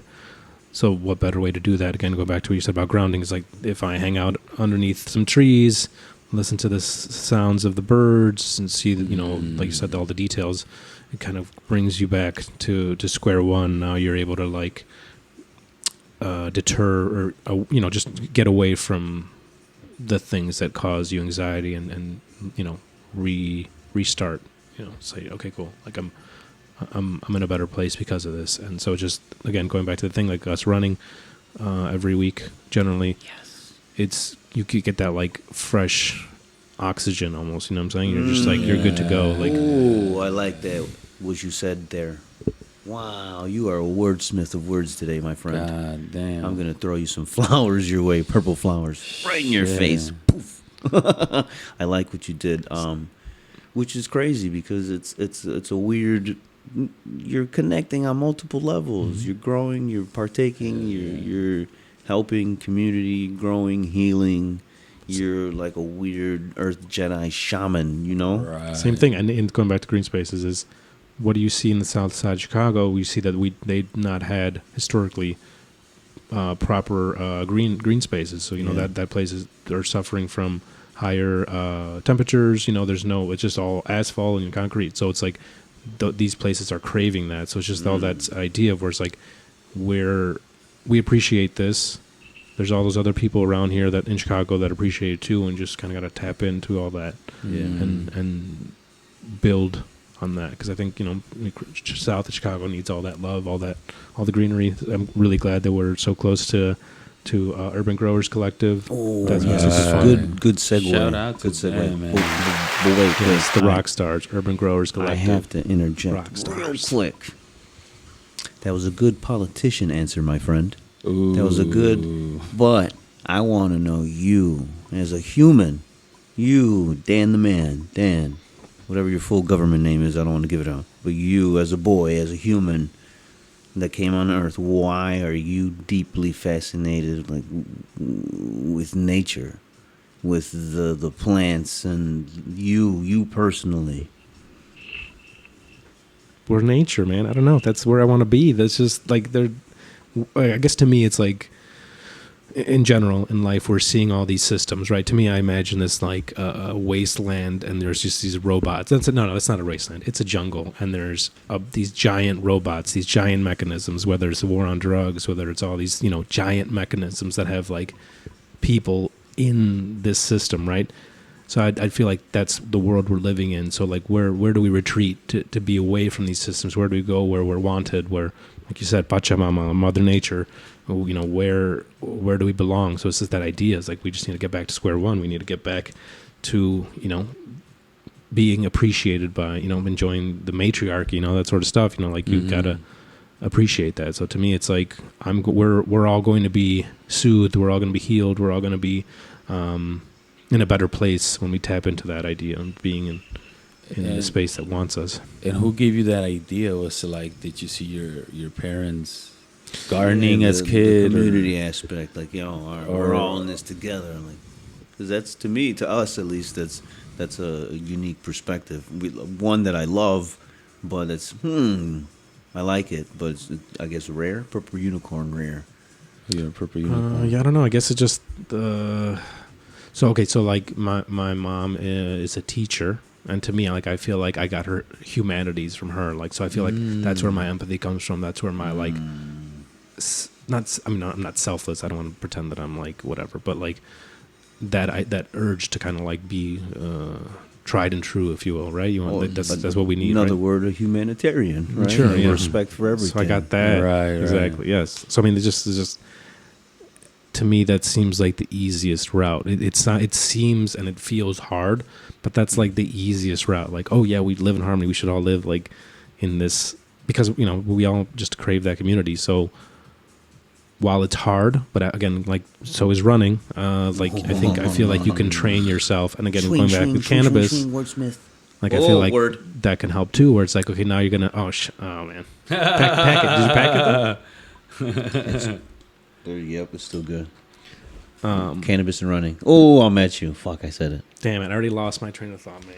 I forgot what I was saying. Don't. My apologies. I'm sorry, but I'm not sorry. Sorry to hit the toll on you, buddy. House rules. Yeah, house rules. We said it. Hey, that was your rule, buddy. Why am I? I have to embrace everything I say. Yeah, yep. You were at cannabis and running. Oh, right. So we're talking about the humanitarian, right? So that's that side of me. And then my dad's engineer, and that's where the design comes in. So to me, it's like, That's where the knowledge comes from, son. There you go. so then just the same thing. It's like now you're appreciating the design of our creator, right? And then now we're seeing through our humanities lens, we're seeing everyone needs this, right? No, you're never like, oh man, this sunshine is only for me, right? Or oh, this clean air is only for me. No, you know how beautiful it is, and you want to share it because it's like That's for what I'm all of talking us. about. That right there, that urge to like not only, yo, this is dope. I'm gonna keep it for myself. But Right. no, everybody, look at this. That's- yo, that- you can yes. grow this. Yeah. Look at there's so many benefits. You're like a beacon shouter guy person of like, yo, this is cool.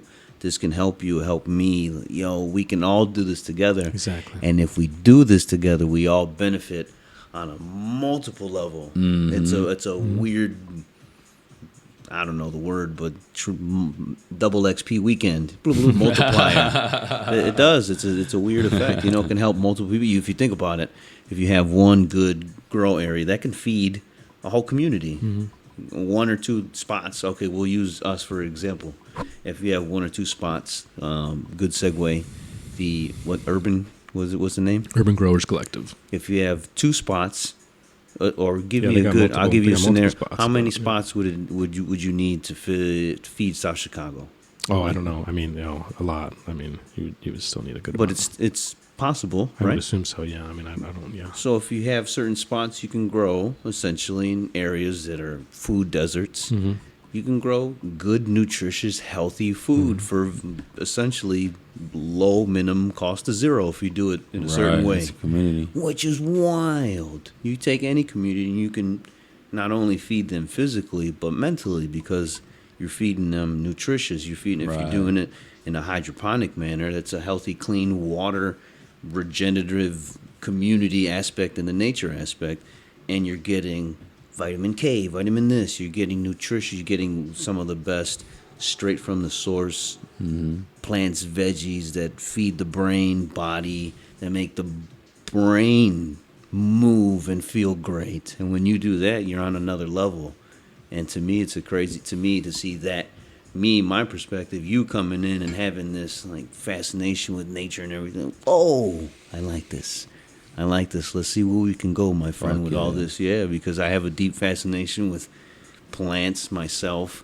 Freddie, nature and earth. You are an earth shaman. What do you want? Give me what should we call you? Like Just a a green title? thumb, buddy. Give me- Just, green that's what I'm thumb? saying. Daniel the Garden, baby. Just- Hello, just my something name there. is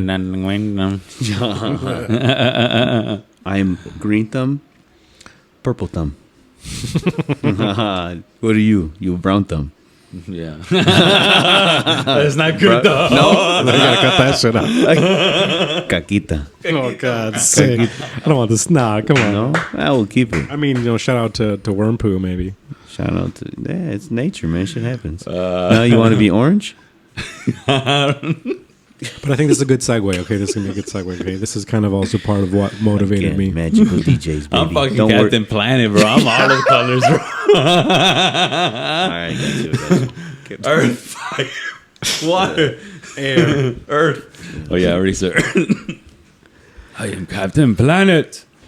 Go ahead, segue. But from the nature loving perspective, I also that's why like I show more interest on knowing you as a person, and also being around you, being around that energy and shit. And then so me being a nature guy, I'm a nature guy, but I know what it does to me. But I can't explain every fucking tree to you or every plant. I'm not that fucking kind of fucking. Not yet. You can get But that. I'm like exactly. I'm being around somebody that knows this, that was able to explain things in terms, and they're able to break down like real like scientific terms, scientific like proven shit. Like you know this because you study it and you're part of it. So I was like, I want to be someone that. I like to be surrounded by people that give me knowledge that I think that I can still learn from them. You know. Yeah. So like all the person you are, I just want to learn about that lifestyle. And then another thing is disc golf. Definitely.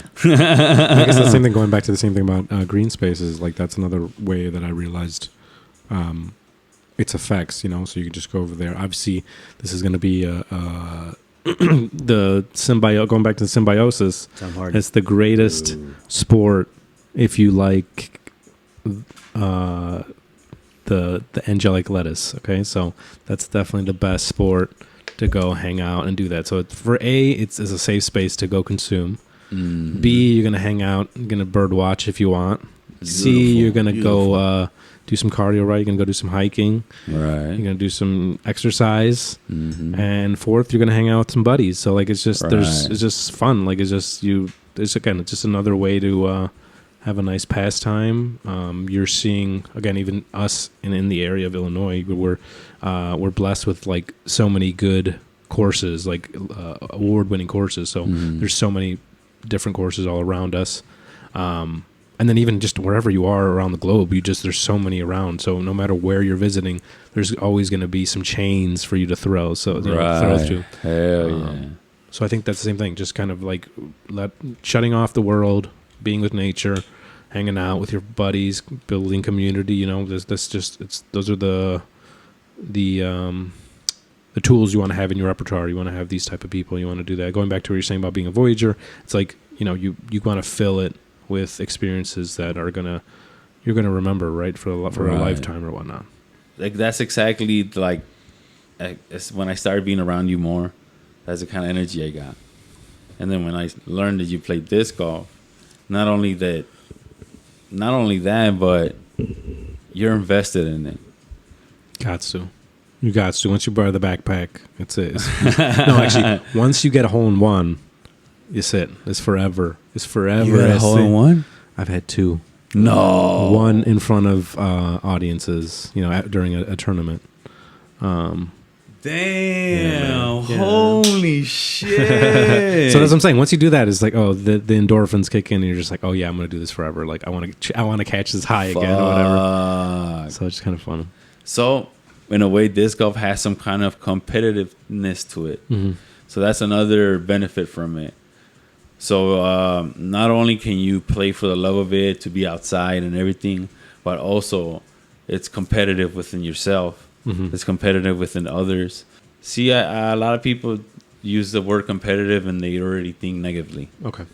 So competitive to me doesn't exactly mean that it's negative. It's also be positive. Mm-hmm. Because you're challenging yourself, you're pushing each other, you're going through this. Mm-hmm. There's no real anger behind it, but it's just that competitiveness that you want to get better yourself.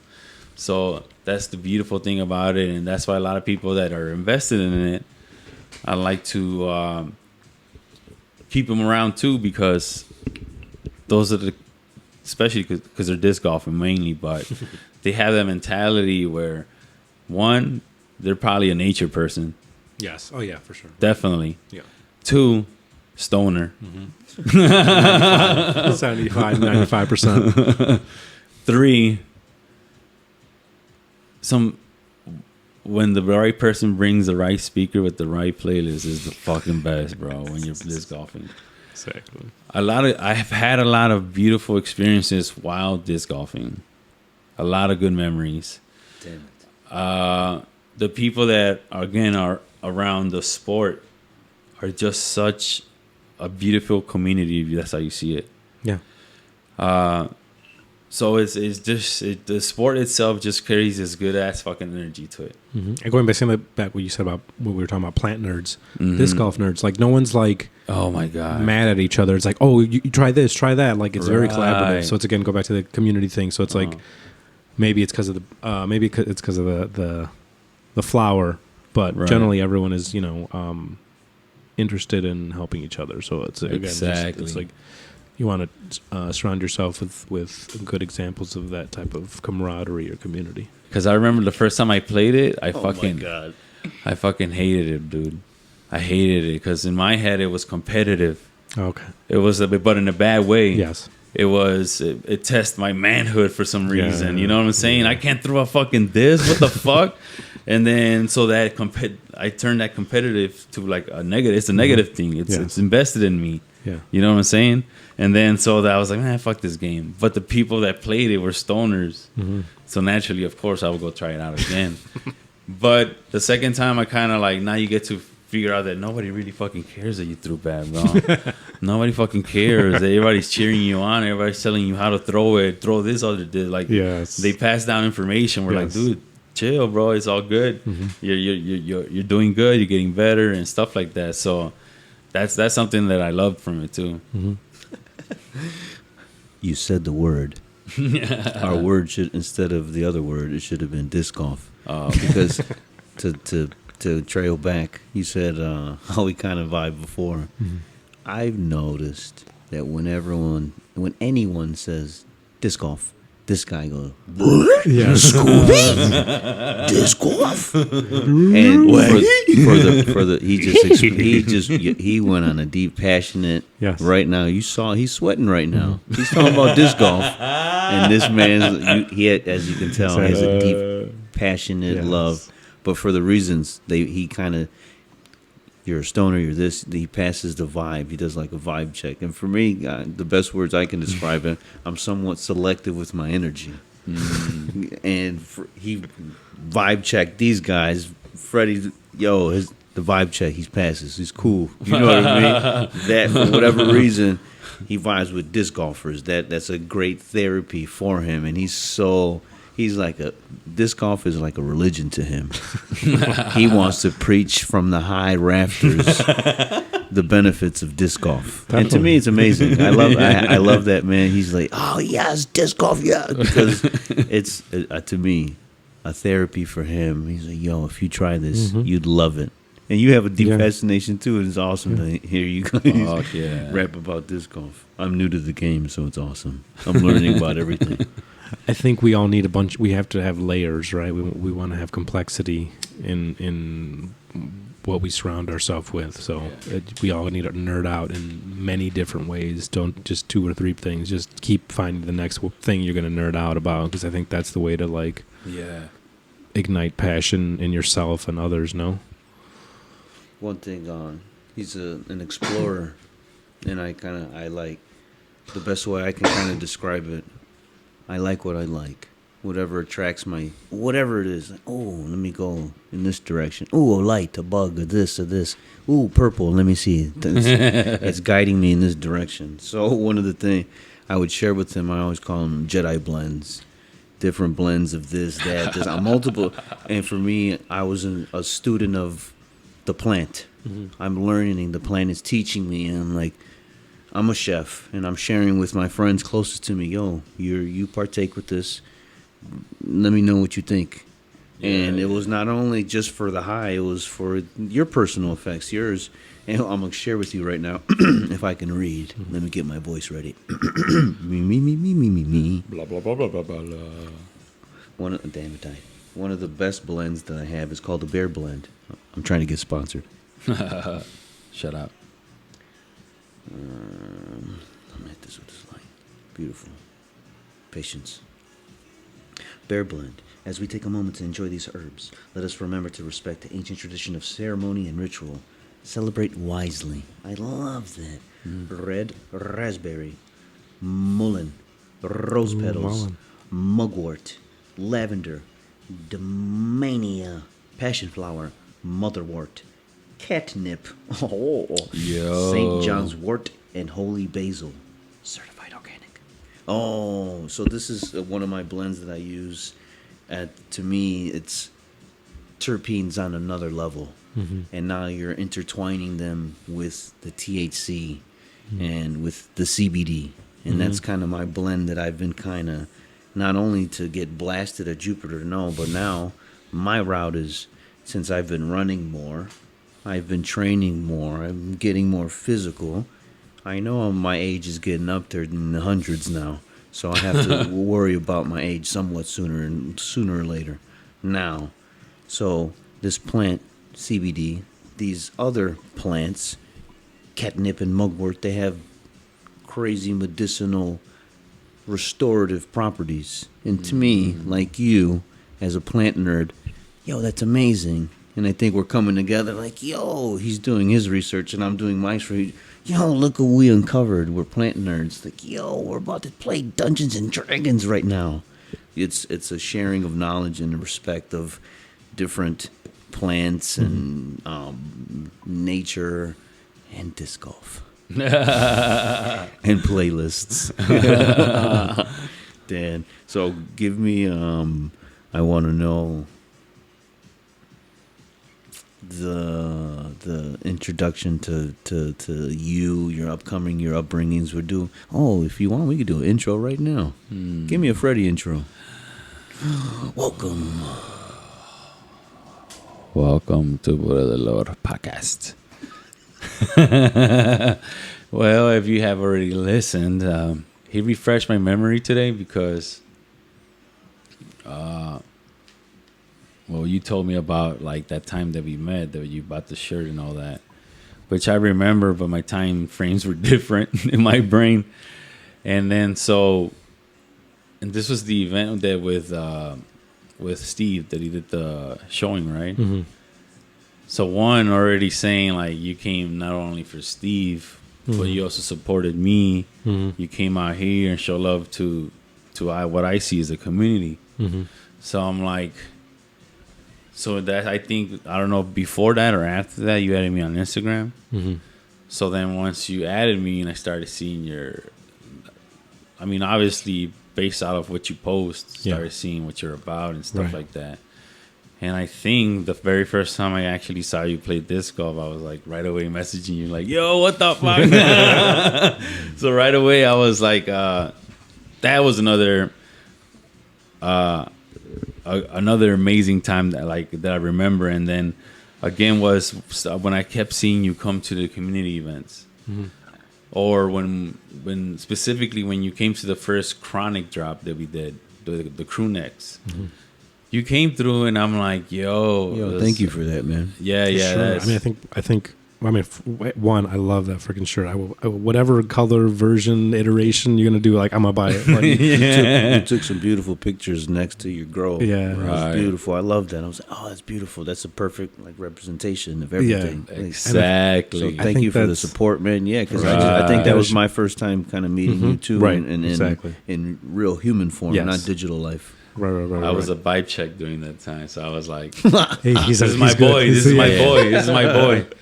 Because we were very private about that. We literally didn't put it out there for everybody to come through. So if I messaged you, it's because you're invited. Gotcha. Like, hey, I come through. I know you'll fuck with this, and I know you're in a good, you're good energy. So I'm like, here, private invitations, and then you came through, bro, and you showed, and so my understanding of you as a person, just from that, and then you showing up, was just like, all right, cool. I really fuck with this dude, you know? Yeah. So then, not only that, you kept coming back. But then another thing was, again, going back to disc golf, like that was my God. a big thing for me, man. That was like, that was like a huge thing because I'm like, okay, now like I gotta keep this guy around for sure. I mean, there's so many people who don't know about it. There's so many communities that could Right. benefit from it. So it's definitely something to keep shouting from the rooftops. Okay, so I love it. I love I'm it. not gonna say man. no to this, but I love it. And what I love is that 7 hours later, disc golf should be in the Olympics.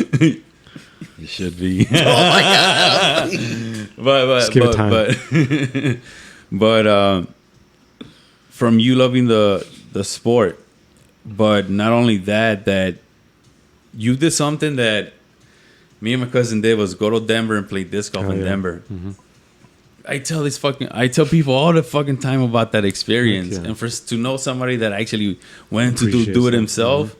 And I'm like, yo, I messaged you like, yo, bro. Yeah, because I was wearing your the Drop and Gem shirt. So that's I forgot. Man. Yeah, that was the first. That was my first purchase.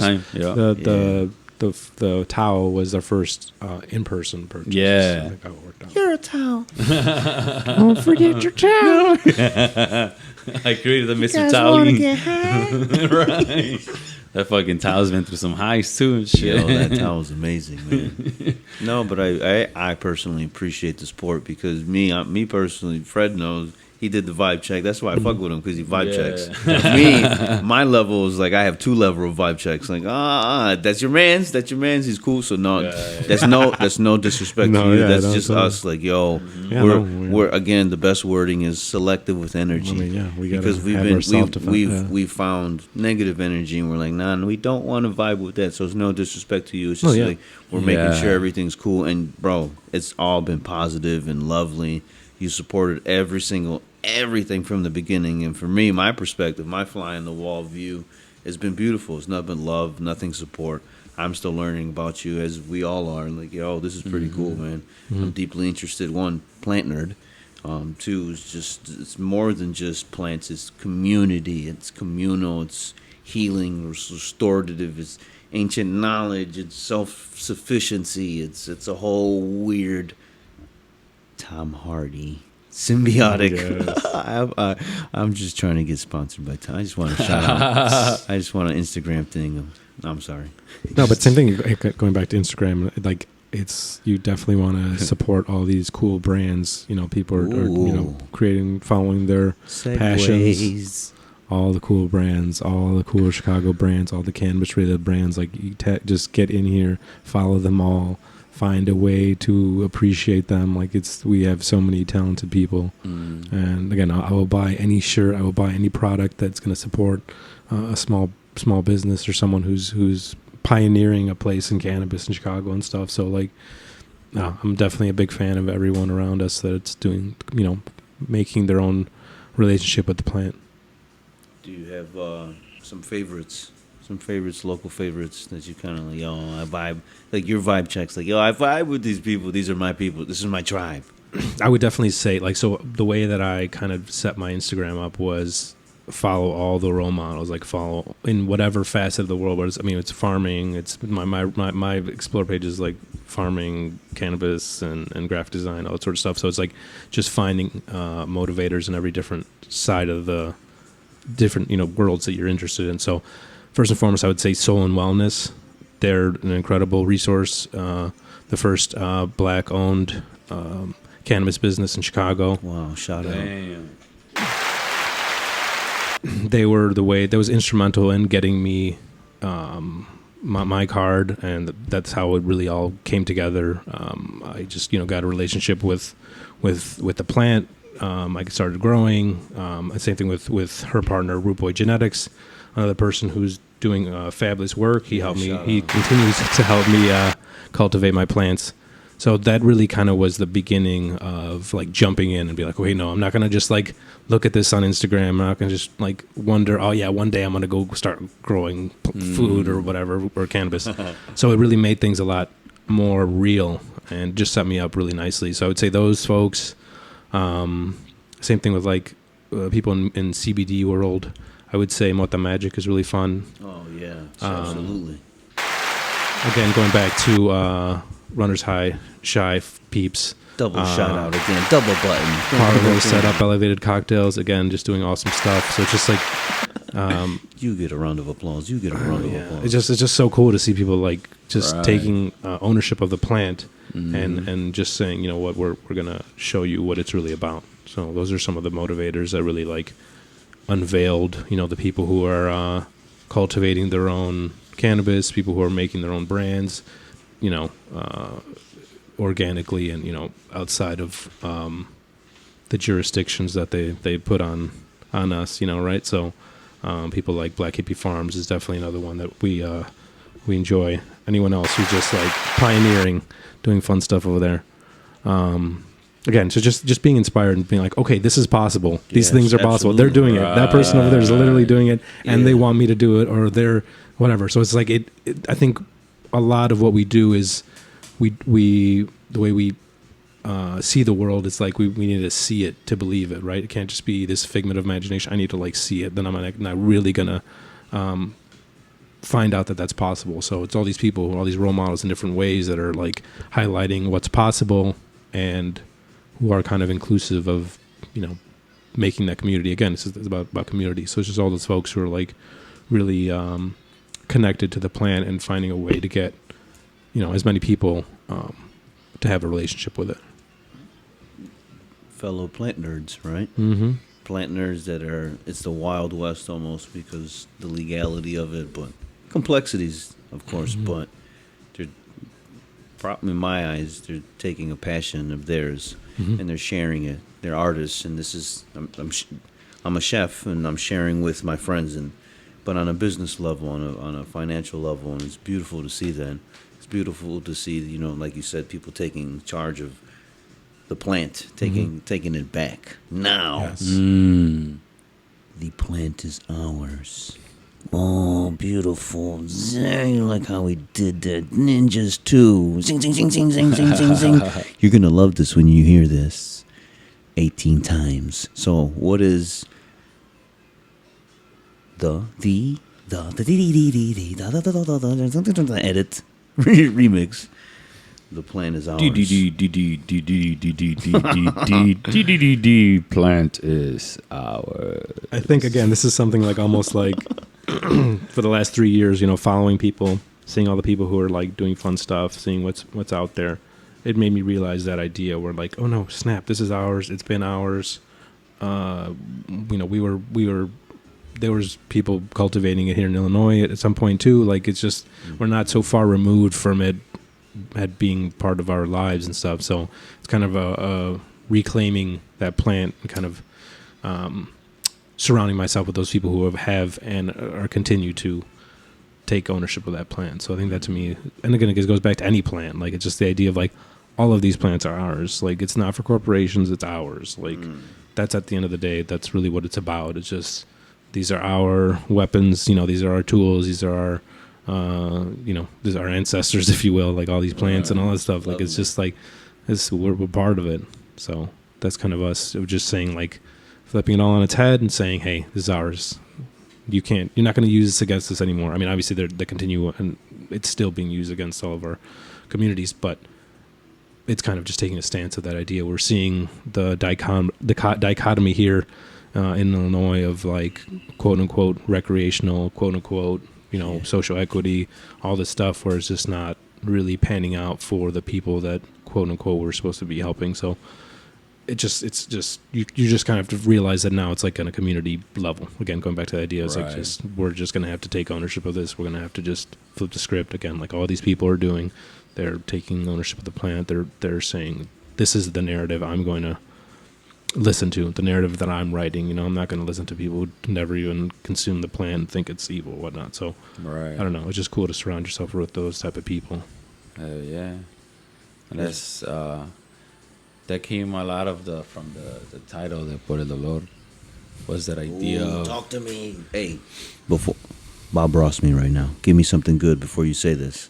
You said this is the inception of the podcast. Por el Dolor.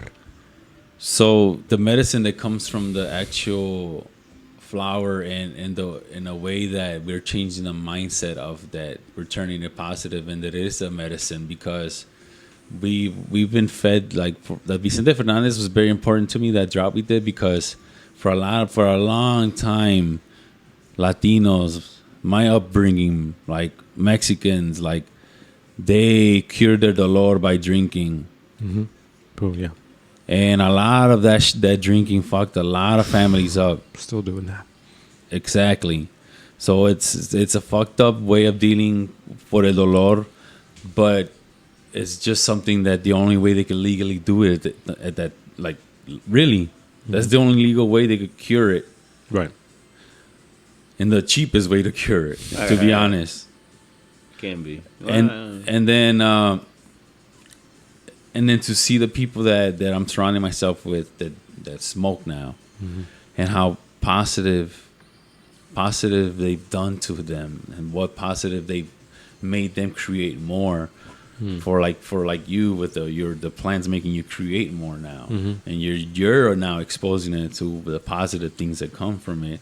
So to me the por el dolor perspective is like it's a medicine, it's a healer, but my mom used to do the yerba buena, like you drink this little yerba buena, you'll be okay. That's the same feeling that it is, and people just don't understand that, but that's what por el dolor, like how it's connected to that, because it does cure a lot of pain, bro. Yeah. Emotionally, physically, in many ways. So And edibles spiritually. Bro, a space muffin? Psst. Definitely. That's sending you on a spiritual journey. bro, I used to do them. I used to text him logs of when I take it. Yeah. And I'm like, all right, I'm taking it right now. 30 minutes later, I'm starting to feel it. Later, it's like, yo, I feel like creating. Yeah. So, for me, as a plant nerd, I want to see what, here, this is, I grew something. I highly respect the plant. I highly respect it. I'm learning about the whole communal effect. So, yo, let me know. Now, that's my weird scientist brain, too. Like, yo, let me know what time. Let me know what time it kicks in. Everything. The quality, how did it taste, everything. Every single detail, please let me know. Because there's medicinal benefits. And it's not only medicinal, it's, I believe, multi-tiered. It's in a platform of creativity, healing. For me, now I'm learning it's a pre-workout. Instead of going to GNC or something and spending money on powders and pills that to me are shenanigans, that are sugars and something that's grown from the plant, from the earth, from the mother, from the everything that can help you in a physical sense. And running, there's a running group that smokes before they run. To me, that's mind-boggling. Yeah. But now we're learning as humans, like, yo, medicine, more than medicine, healing. Restorative, enhancing, like, what's the word? Performance enhancing drug. This, to me, it helps me run. In my weird footnotes, like, right. ... I can run faster, longer, or something, because when I do this, note to self, wow. 3:37 it kicked in. Playlist, Pink Floyd. 7 miles later. To me, I'm on a journey. I'm learning. I'm a human from Jupiter, whatever. Like, yo, this is amazing. Item 9. We're gonna sing it from the hilltops. Plant nerd. Why are we in a circle right now? Yeah. Plant nerd in respect. So that's a wild tangent to answer your question about the edibles and the space muffs, and give me notes and give me everything, because it's not just medicinal. The sense of being. Bring back the fucking sense of being. But you can go to space. Yeah. You definitely can with the right dosage. You can do a lot with that, which is crazy. But mushrooms are restorative and healing, everything. There's so many, and that comes from the earth. And then, what's the other ones? Ibogaine, ayahuasca. That's all earth, and that allegedly can give you some restorative, like, ooh, mama. That can control out, delete the brain, and yo, right. your natural reset human is connected to earth and love and empathy and a respect for the squirrels and Right. everything, and you're more Empathy is a and, very and, fucking- and it's instead of the rat race, the grind, and that to me is it's less communal. We got to go back to like the Matrix, back in dancing in Right. caves with the community and sharing, or I think, or how kind of like the Aztecs used to live before. I don't know, minus all the violence and shit, and hearts and. Yeah. But they had the aqueducts. They had they had hydroponics. Where the fuck did they learn this? Fucking 7,000 million years ago. And you had aquaponic setup. You had your own food that fed. I don't know what the population was, but everything was self-sufficient. Right. Ancient knowledge, and we can learn from it. We can kind of. I think mushrooms kind of reset that. Go back to wild tangent again. Sorry. Yeah, it brings you back to that fucking caveman mentality, man. No, not gay, man. You kill people. But it was like Fred Flintstone and Barney Rubble's kind of caveman. Shout out to the Chinampas, man. That's what you were talking about, the floating gardens. Oh, okay. See? Thank you, man. Chinampas. Thank you, man. You are the man, Dan. Yes. Fact check. Man, Dan. Danny the fucking What is, man. wait. No. Give me a little bit more information now. So the Chinampas were floating gardens, small stationary artificial islands. So essentially, you're basically just surrounding the Chinampas. garden with water. So essentially, it's just going to take up that water that it's surrounded in at its own time through the soil, I believe. So, like it's just going through the it's just being soaked in passively through the soil. So essentially, it's like kind of like a dry wicking bed is what they call it, kind of thing, where like, there's connection to water in the bottom, and the moisture wicks up this upward. Is that similar to what's that method called, the Krakow or something method, where it's like a bottom water fed system or something like that? Yeah, I think that would just maybe be more aquaponics. I think. I mean, because isn't that? Or sorry, I'm not sure which of the ponics. What but- is that plant that it's in Buzz Barbecue that the guy always waters? That's a bonsai. One of the bonsais. I don't know the exact name because there's different. Buzz was saying that because you water the where the sand is at, Yeah. and the bonsai's on the other side. Yeah. So he said that there's like a rope feeding system that it does. So he adds water here and some kind of rope or something guides the water to the plant. Because it should be, I assume it's like the rope sucks up the water, so it brings moisture to the other side. I'm I guessing assume. because he's That man's a plant nerd as That's well. cool. Yeah. He's like a level 87 Jedi. yeah. Yo, Still so gotta he's try 'em out. he has different. He brought in a few different bonsai trees. Oh, And wow. Different. One's thorny. One's looks like a weird, fat trunk plant. It's a little wild, very unique, very That's different. And their bonsai, the plant, they have a different. You can see the wire set up. He knows what he's doing. He's Mr. Miyagi in a sense. Like, oh wow. So he's bringing different plants, and I think he has a. He might have. I forgot what the name of the system is. He feeds it plant water. So he might have. I forgot what it's called. Plant water? Yeah, Nutrients? No, not plant water. Fish water. Oh, okay, yeah. Fish so it's, water. What's the loop with the fish? With the tilapia, the fish, the Let's see, it's either aquaponics or aqua something ponics, something marijuana blend. yes, aquaponics. Yes, so aquaponics is it's produced by the waste of a fish, and then hydroponics would just be like what you're saying. A craft key would be like just water, and you'd still be feeding it, but Yeah. yeah. So I mean, I love that there's so many different ways to make food.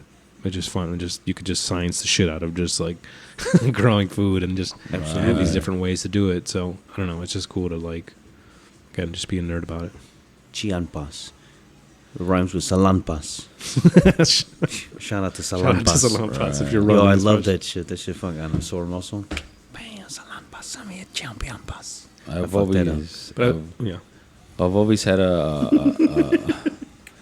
admiration for like farming life, kind of like that, growing your own shit. Because when I used to visit Mexico as a kid, I saw a lot of that farming side of living that lifestyle of being a fucking farmer, where you live out of the pigs you fatten up, you live out of your crops, your corns, your everything you plant over there.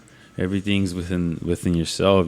Like you said, you kill your own meats, you do everything, and to see that as a kid, and kind of felt amazing because it was just like you were surrounded. Over there, you're surrounded by green like the hills and all that is beautiful, and on top of that, like they're big on fucking fruits and lemon trees, lime trees, and all that. Sugar cane. The tequila, what is it called? The mezcal, like that shit is delicious. Love that. So it's just like that. I had an appreciation of nature through those visits too, and then especially growing and stuff because it's an amazing. It's an amazing experience to see people that actually live that lifestyle where they live out of what they grow. And then to see it over here, and at first it's like, sometimes it sucks because it's a lot. It became sounds like I don't want to sound like that, but like kind of like a popular thing to own plants. Yeah. So it's just like, because I was one of those people that was like, oh, I want to buy this plant because it looks fucking nice. Like I've been seeing people have been buying fucking plants. I'm like, let me, but I didn't water it good. I didn't take care of it right, and it started dying. And that's when I started like, yo, what the fuck? Like asking my mom, because that another reason why I do have plants and love plants, because my mom always had plants. And then so it's like I asked my mom, like, hey mom, like what, this one's dying, or tell my mom about the plant. And she said, oh, do this, do that, do that. Like they're the kind of people that fucking tie a red string around a tree because it supposedly helps it grow better or some shit. Or they're like, like this old thing, all the old ways they used to do it in the farm. And then so then I started appreciating it more because I'm like, I don't want my plant to die. If you literally felt like you're killing somebody, and you're like, oh man, I don't want that to happen again. And then from there started like I gained more plants and learning how to fucking water each different one of them, and then learning like, oh, this plant doesn't need that much light, and like all that shit. And it's just so it's like an amazing feeling to be around somebody that admires that in a level, in a science level. Like it refers back to like when grandmas used to know what teas or what shit to pick out for you to feel good for your stomach ache, for your headache. That's a good segue. I got a question. Different things like that. Your education, right? I believe once we chopped it up and you said something about agriculture school or some shit like that. You were taught by some shit. What was the thingamajigger? It's called Chicago High School of Agricultural Sciences up in down in Mount Greenwood or whatever. I guess right now it would be up. Yeah, I did that for one semester, but it's not until afterwards now that I realized that it kind of helped and molded what was possible. Because going back here to talking about aquaponics, they had a whole farm there, and we would have classes and stuff. They'd have an aquaponics area as well. So it just kind of going back to circular idea. It's just it really helped navigate where I'm going right now. That's beautiful, man. And I think kind of going back, you're saying this. I think plants too can help us on a spiritual level. I think going back to what you're saying about farms in Mexico and stuff, I think it's really important for all of us to find. I think it's important for all of us to grow the food of our ancestors. So like whatever we all got to do our respective research and as best as we can, of course, to kind of find the food that we grow. Like, so to us, if you're Mexican, corn is definitely a huge part of our life. So to be able to, I got to raise some corn last season, and that was really fun because it's just to me, going back to frequencies and all that stuff. And if you want to go into, the metaphysical, like I feel like it's metaphysical in a world where there is no time. Ooh, I like that. What if I told you that if you grew corn today, you were emitting the signal to your ancestors saying, I love you, I am here for you, I'm reciprocating that energy that you did in the past, because there is no past or present. It's all at one time. If you really think about it, it all already happened. We're just living in the past. We're living on human time, but it already happened. This already happened. Everything's been written already. We're getting there.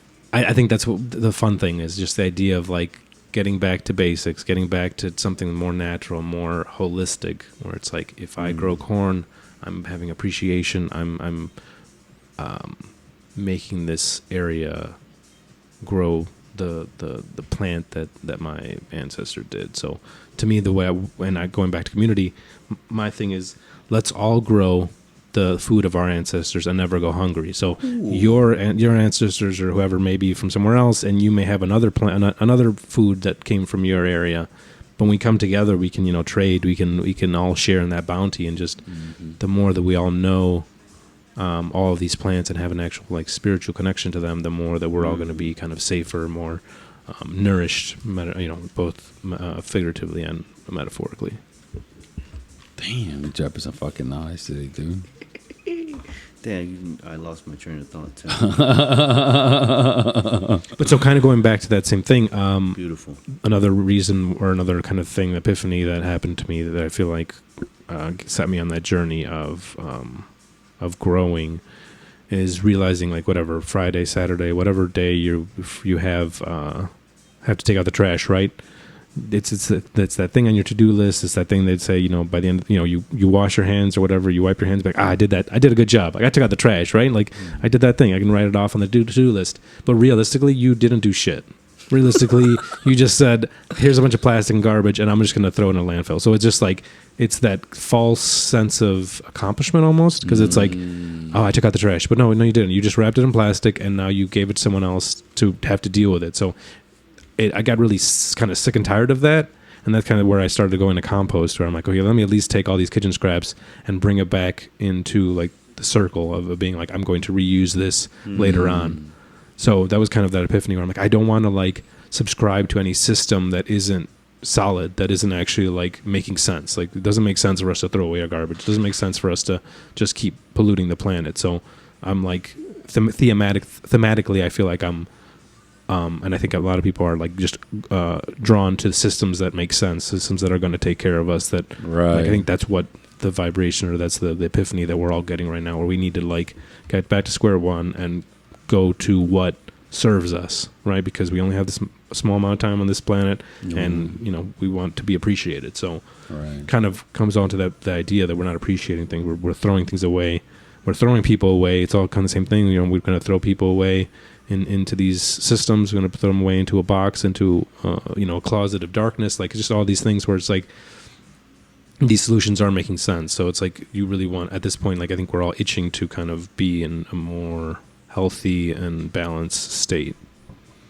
What does partaking in running do for you as a human? I think one of the things it's an example of what's possible. Like I would have not ever thought that I would have, I ran my first Shamrock Shuffle, or back in that's my first not marathon, but it's my first running activity like that. So it's just these things. It's just realizing like what's possible. It's like, oh wow, I can run 2 miles and I can get to about 5 miles. That's not something that I had imagined. So it's the idea of like painting new pictures in our minds of saying like, oh, this is possible. Going back to the idea of like the people we follow in this industry, it's because of that idea. It's like you're painting a picture that looks and feels better than anything else out there. Like why am I gonna go anywhere else but here?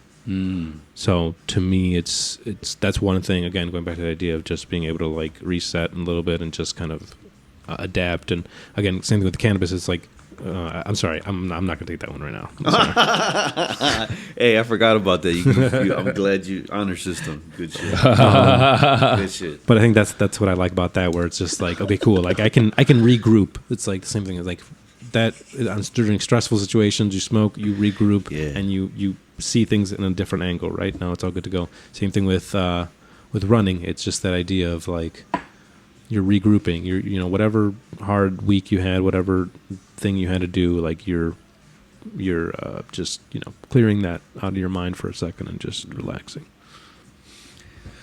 I want to kind of know. Oh, he's leaving. No, come back. Oh, he's pulling out the goodie bag. We're about to partake. Yes. What does he got? The chef. The chef brings out some beautiful not only do you grow the angelic lettuce, but I kind of want to know you like a dossier of what else do you grow, because you have in my perspective, a deep fascination with the plants, not plural, not just one, plural. So what else do you grow? What do you have any favorites? What is your experience growing? Because to me that could be very therapeutic. Its own rabbit hole complexities, but for you, I would say like I dig zinnias. It was one of the things I really loved. Excuse me, what? Zinnias. These are pollinator plants. The rapper, the actress? What? Zinnia? Oh, Zendaya. My bad. No, not Zendaya. She's great too, but I don't know if she can attract bees or not, but maybe. My bad. I'm sorry. No, but it's this awesome plant. The beautiful one. What I love is that you can cut them. So like you can, let's say you grow for like the beginning of the season, you grow and there's four plants, right? Not four plants, 4 stems. So you get 4 flowers. You can cut them. Now you go, share them with your mom, share them with your girlfriend, with your boyfriend, whoever. And then lo and behold, a little bit later in the season, now the 4 flowers become 8 flowers, Beautiful. So it's just this kind of continuous thing that you can share with people. Again, going back to the flowers that we smoke, this is the flowers that we relax with. Again, the house plants that I got here for you as well. It's just another way to like share that. So I think to me, it's just like a fun way. And I've realized like people are pretty shocked when you give them like, oh, here's some tomatoes and peppers and some jalapenos that I grew. And they look at you like, what? Yeah, I grew them. It's like, oh, what do you mean you grew them? And so it's just like fun to see the appreciation that people have. Yes. So to me, that's also kind of been a nice endorphin run to be like doing that. So I really like sharing plants as well. So I'll try to like purposely grow more than I need right now. I got a bunch of kale. I don't need that much kale. I don't know what I'm gonna do with it. I'll take some. Yeah, definitely. So, yeah, absolutely. If you're willing to share, I will take. No, yeah, definitely. So that's kind of where it is. Like I just like the idea of sharing that. So I would say zinnias for pollinator plants. It's last season it attracted a hummingbird, and to me like that's my favorite animal, I would say. And I think going back to spiritualness, go back to the idea like there's a lot of lore behind hummingbird and the Americas. So it's all kind of related. So it's fun. So I'd say that zinnias, some pollinator plants, and I definitely like jalapenos and all that stuff too, because it's just like anything where it's like a small pepper, you'll get a lot. Rather if you grow like a watermelon, I've never done it before, but like that's just not going to be as fun. Like I need something that I can share and whatnot. So any of those smaller things, and then I've also like accidentally put strawberries in the ground by accident. Like they just started. What? Because so essentially, like strawberries they're called like runners. So essentially, they try to like clone themselves. So once they're good to go, like they'll make their copies of themselves. So they ended up getting into the ground, and so now this is going to be the 3rd year. So I have a little strawberry patch, and it's really fun because it's like they've grown a couple berries. I've lost some to birds and stuff like that, the taste of them are freaking phenomenal. Where it's like, okay, I might only get 6 of these or whatever, but it's just like it's fun. Like so, again, I think one of the things you want to do is like set up plants that are perennials. So strawberries, blueberries, I got some blackberries in the ground as well. They're gonna keep growing every year. So essentially, you're gonna put them in once. They're going to get acclimatized, to the grind and everything. They're going to find their own water, and now you got some ever-growing fruit. The other thing that we also have is elderberry, which is really good for medicinal purposes as well. You get colds and whatnot. So that was something that this year we have it in the ground. So now this spring has been fun to like see it light up and like because I was a little scared. Half this time with growing is just like an experiment. It's kind of like a test in faith. Like it's either going to work or it's not, and you kind of have to be okay with it.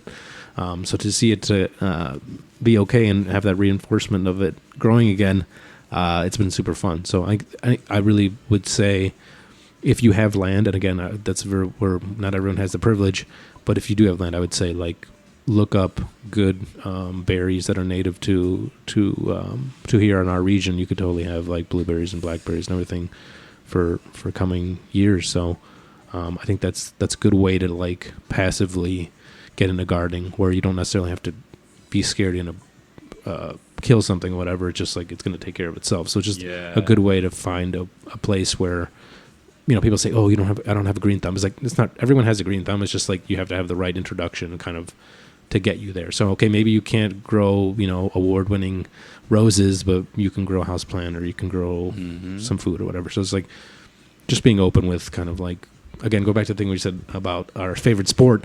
I know I'm not going to be perfect this year or ever, but every year I'm just building on like getting better and better. He didn't say it. No, I'm not saying it. He didn't say it. He didn't say. He almost.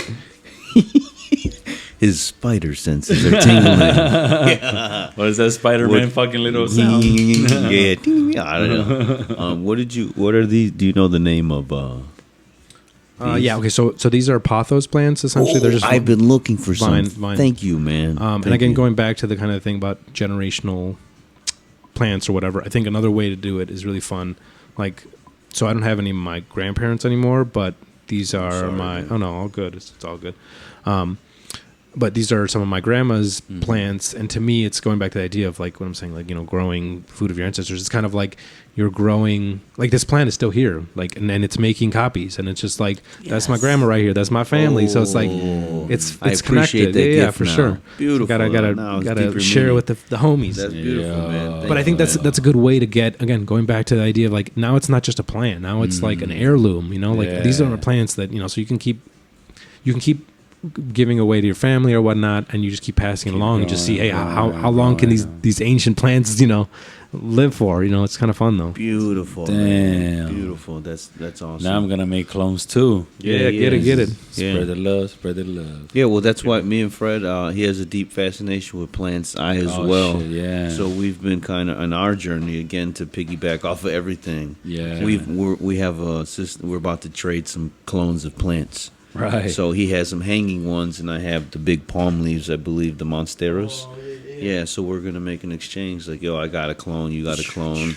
And now with you, I know you grow, so we can actually do the try. We can, Captain Planet, Pothos, Monstera, Fern, THC. And you get Danny. Do you have a nickname or name you go by? Daniel, Dan the Man, Captain Planet. I'm gonna say I like all iterations of my name, so it's like more of like where your mood's at. Like if you're like happy and playful, you can call me Danny. If you're gonna be mad at me, call me Daniel. If you just want to keep it quick, just call me Dan. Okay, Daniel. Yeah, right. I can get that. Yeah, I get it. Dan. No, I just want to give you respects to the name. Oh no, okay. Dan. Okay, so to me, Daniel means God is my judge, and I feel like that's really been a very thematic thing for me, where it's like, I got to do you got to be right. For real. So that's kind of that's kind of how I've realized that's. I realized that with many Daniels, is I feel like everyone, they're all kind of honest or have that need to be, of integrity or whatever. So it's weird to like have the, embody the realize that you're embodying, potentially that you're realizing that you're embodying the meaning of your name or whatnot. So. Jeez. Ooh, see? And that kind of, maybe I think that's kind of why I also went to the Dan of the Garden type of thing, where it's just like. Yeah, where did that stem from, Dan of the Garden? That name, I think it was Instagram. Just, well, I kind of like the slant rhyme of Garden and Dan. But it was just kind of the idea of like, where do I fit? What? Because I wanted to make sure it was funny because Cortez was like, "Oh yeah, you're the guy with the weed page." I'm like, "Oh, it's the weed page." I mean, I guess. I got you. But it's funny because it's just out like to Cortez. Man. I hope he's doing stand up right now on stage. Hey, I'm Tony Cannoli. You right there, you fucking better be laughing in that fucking row, motherfucker. Hey, bring out the Tommy gun. That's awesome, man. Make you kiss the piss. But so it just made me realize it's like, a garden should be filled with all these, pollinator plants, produce, and your medicine. Like that's just another type of herb garden. Like it's all that. It's a weed where it guy. should be. But I think again to piggyback and tie everything. Working with Voyager, I'm on a path of like words. I like the book, The Four Agreements. So I try to kind of live like the Japanese live by the quote, the saying, the ethos. I watch the words. So I believe we're all humans. We're all living here. We're all experiencing life. He's an artist. Everyone artists with the podcast. We're working with different artists. We want to respect your artistry, your creativity, and everything. We just want to give you a good representation and just have a good conversation. And I think that. What are your thoughts on aliens? It's interesting. I like this part that Cosmo was saying, where he was saying like, you were saying that humans couldn't do it. Where you're like, how dare you question, or how dare you assume that us humans couldn't do that? Like I'm on the team him when it comes to that. But I think it is pretty vast. Where it's like, I mean, I don't know. I'm not going to rule out that idea. Or rather, the idea of them existing, but the idea of where, whatever, pyramids and all that stuff, like, I think. Yeah. So what's your theory right now? No, I'm saying, like... Team Cosmo? Team Cosmo, like, this man-made. But it doesn't mean that we, the pyramids are man-made. Yeah, I'm just saying it's not alien intervention. I don't think it's all that, like... Wow, so... Because that's such a disservice to all the native communities all over saying, oh, no, that's aliens. I can see that. My counter to that, my respectful counter to that is, I believe the time frame of like the pyramids and everything being built are before all of that. And I believe the Romans, they kind of built took, it's a derivative or a clone or copy, but it might be a little bit off or whatever direction. So I can kind of see, depending on the perspective, that. But I believe that shit's been around for a very, very long time. That we're my perspective, we're barely learning, grasping the concepts of right now. So that's, potentially. Because, damn, we're about to go in a rabbit hole. See, disc golf. You said pyramids, and I'm gone. You got me on this one. Because pyramids, you can go, there's healing properties, there's acoustic rooms, there's all natural, like, I can get this energy. I can get this cancer. I see we're dangerous. We're gonna get flagged. That's you can heal all natural just via sound, or a tune, or a frequency, or humming inside this pyramid made of gold that's shining, that's connected via Tesla throughout the whole world. There's one over here. There's one in Chichen Itza. There's one in Russia. There's one over here. There's one. And because everything's tuned with the line and the stars and the energy and the waypoints and the frequencies, you can get free Wi-Fi anywhere. You can get free energy. You can get free power. Imagine a world with everything's free and there's no gas, there's oil, everything's solar, electric. You're not financially tied to that. Where everything's abundant and free. You can grow food and energy and soil, and it's like, yo, wait a minute. What would that do to the human mind and psyche and culture and everything? I think it'd change it in amazing directions. That's why I love hearing about those theories, because it makes you think about shit so fucking differently. You said the pyramid word. I'm sorry, I blacked out for a second. And then because everything, like the pyramids, how they created natural energy. Like natural energy, like nothing had to be, no machines, no nothing. And then Tesla was trying to discover that too. But once the person that was actually paying for him to study that found out that allegedly, once that they found out that that's gonna take away from what the energy companies he owns, he said, no, we're gonna cut the funds, and everything went to shit. Yeah. So it was just like, there's something there, man. There's something, and that's why it's like, how it goes back to like we used to, how dare you think that human beings were not able to do that shit? Like, think about that shit. But I still think there was something else out there, like the big rocks and moving that shit. Like, but then again, it goes back to, we knew about frequencies and we don't know it no more. And they said that there was certain vibrations that you can move shit with. Interesting. So it's just like, maybe it was humans. We were fucking too smart, and then the Ice Age came and fucked everything up. Because we lost a lot of knowledge for after the Ice Age and shit. The water went up, everything went under. You said the word, man. You said pyramid and aliens. I don't know how we got there, but we went there. I got one more question. It's been an interesting ride. I appreciate you coming on here, man. I really do. Sure. You're a wealth full of knowledge. I'm learning a lot from you. But there's one deep fascination that I'm fascinated with. You like house music, right? Yes. Yeah, where'd that come from? Give me all that. Give me all that. Where'd that, as a human, where you first hear it, you fall in love with it? Because to me, it's the same plants and music, same the house music, same vibe, frequency, healing benefits that you get from that to that. So, pay me a Bob Ross me. Pay me a pay me. I would say I definitely got that from my dad. I think I got all my musical taste from my dad. So like he's just that's subconsciously been ingrained in me. So that like just all that. Obviously, and we're in Chicago, so it's like this is our this is This music. the music is from here. Yeah, exactly. The music is ours. Yeah, and then it's just to me like it's just so complimentary because I feel like I can just and then going back to the thing of running is like there's that zone where you can just keep going. Obviously, it's like people can it's can be repetitive, but I feel like you can live in that like just zone out. It's fire. So I don't know. To me, I've enjoyed it as a good motivation, and then just the way the what do we call it, RPM or whatever, just the fastness of it just makes me really motivated. Like I can I like working and have that on because I just feel like I'm in that zone. So just kind of that idea of just like feel like I'm thriving. It's just like let's go. Hell yeah. I mean, there's certain beats like on that beat. Boots and cats. That's what they call it, the famous boots and cats and shit.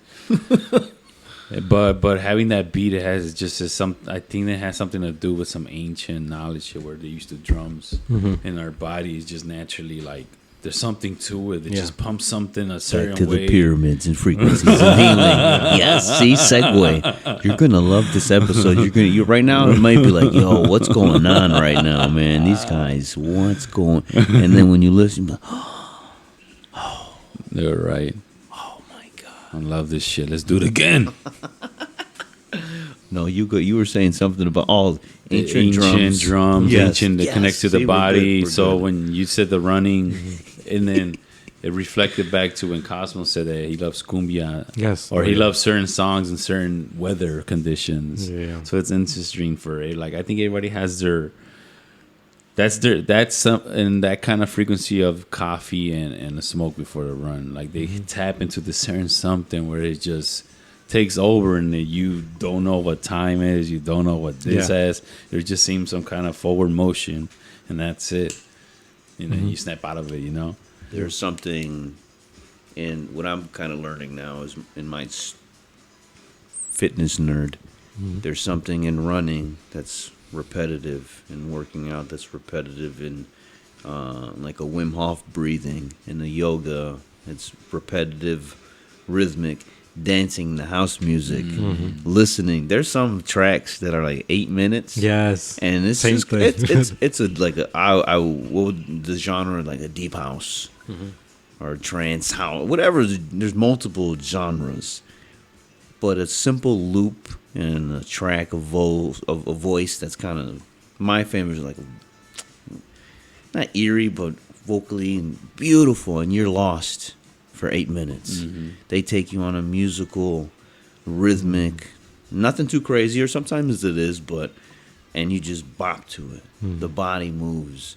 And to me, it's something in the rhythmic, the body, the breathing, and it's a box breathing, 4, 4, 4. There's something in, like, almost like a hypnotic effect when you follow the watch, follow the pendulum. Well, that's There's something in a rhythm that does something to the human body. And I believe we're learning as humans, therapy, athletic, multiple things. Like, this is awesome.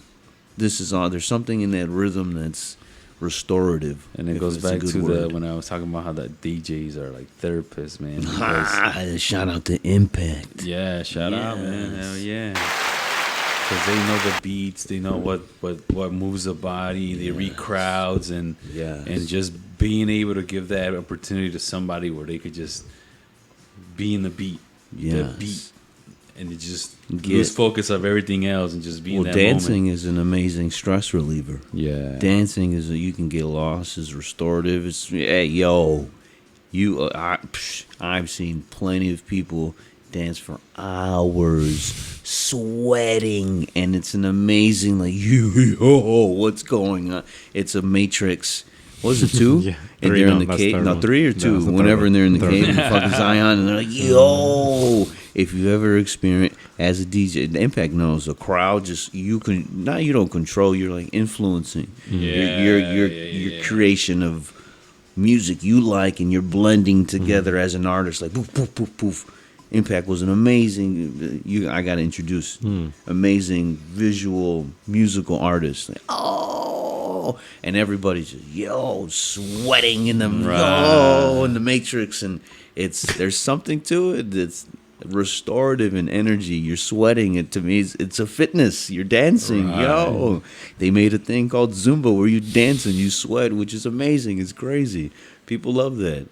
They have their own like culture. They have its own following. It's amazing. I love it. That's why House music. there's always striving, man. All right, long. There's my cousin's brother-in-law. He grew up in Chicago and then moved to Florida. So he used to order the house mix. Well, back in the days, they used to do the CDs, but now they do like all flash drives with a bunch of fucking house mixes. And I remember he would buy them because he just loved house music. It was so engraved in his Chicago-ness that's a way for him to kind of come back to home. And heal that home syndrome where you want to go back home, like that heals it and learning. And him and his girl grew up to that house, so it's kind of a love story too. They both listen to it, so whenever they hear house and they're both vibing and shit. Clean the house to house music. Yeah, exactly, man. And then just how Freestyle. powerful that music is to Chicagoans in general, you know. Do you have a favorite house genre, or you have multiple favorites? Give me your musical houses. Your favorite 31 flavors. No, I mean, I don't know there's different genres, you know. It's just I don't know, like What are you vibing with right now then, Smaking? what would you say, like, so I really like Defected Records. That's the one that I've been like, they just have so many different mixes and stuff. That's where I've been like kind of finding music that I liked. But yeah, I don't know, there's just so many different things, just all the classic the classic songs from that genre. Beautiful. That's why I loved when we went to AK's the cookout and C's was there, the DJ. Oh yeah. And I was telling him like, this dude, like, he's one of them DJs too that just knows how to like blend the music and go with the rhythm, go with the crowd, and then so they love house music, so they do house music events, and he actually brought a saxophone player. So there's house music with saxophone in it, and the damn saxophone player was playing with it, bro. Excellent. Oh my God. There's nothing like an actual enhanced experience where there's an actual musician playing those parts. That shit fucking hits. And the DJ's playing the beat in the background. Like, that shit whoa. hits. So, man, I give him props for that shit because that shit was fucking mind-blowing, man. Yeah. That's amazing. But it goes back house music, Chicago, healing, and all that, man. After you started, like, what is Oh, you gotta give me shit. everything. Let's go, this is- baby. I'm saying, Come on. Let's go. like a shock after you. It can be positive or negative, but a shock after you started this, or after you started releasing episodes. What you mean? Just something like maybe someone, something that out of the ordinary afterwards, like that you didn't expect. My Like an appreciation, effect my after doing appreciation it. for audio, my appreciation for creating, my appreciation for giving me those creative juices. So it's the appreciation for people, for knowledge, for like, dude, this fucking thing's done a lot to me, man. Doing this and recording with everybody has just impacted me in so many ways, dude. From learning from people, again, for me, the most important thing is to check yourself. So the best way to check yourself is to talk to different people. Don't always talk to the same people you talk to all the time because you're going to hear the same shit every time. So I like learning from different people. I was almost thinking like just even like fans or something, like people who like, I don't know. Oh, what the fuck? No. But I'm just saying. I I'm feel like thinking, JC with when they asked him what's his name, but he gave like a deep ass answer. And he's like, "Oh, you just want to know my actual name?" Nardwar. That's what he did. Nardwar? Nardwar. Yeah. For me, a deep appreciation for humans, man. Everyone's their own artist on their own journey. They're all, in a way, trying to express themselves. And everyone has different levels of interest and skills. And it's interesting to interact with certain vibes and energies. It's great to interact with all energies, really. And because one of the things, because of the podcast, we sit down like us, we're having a deep conversation right now, talking about frequencies and shit and music and healing and therapy and medicine and, you know, in ways that can help people in ways we might not fathom. Crazy how a drop of positivity can help the world in so many different wild ways. Right. The butterfly effect, in a good way. We've seen what the shit can do in a bad way. But now in a good way, yo, Voltron, Wu-Tang, on a positive. Let's all see what we can collectively do. So me is a deep appreciation for humans, their stories, their passions.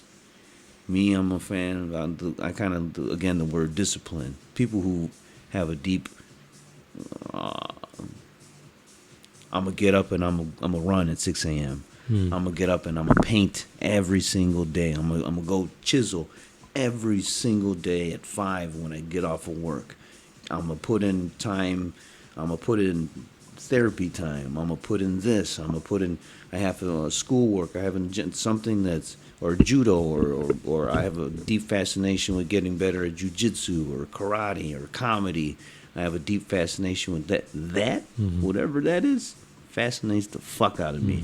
Because for me, one of my main things is fitness. But I'm learning you can apply that on multiple tiers. Right. Now I'm like, oh, wild journey for me. Wild West. I'm a little kid. This is my journal.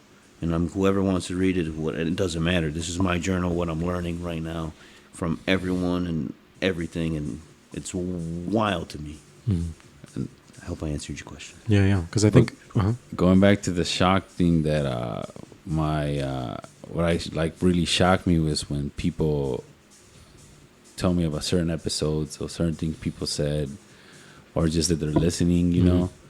Oh, this episode is like this, that, oh, and this was funny, and like just to get that, like people,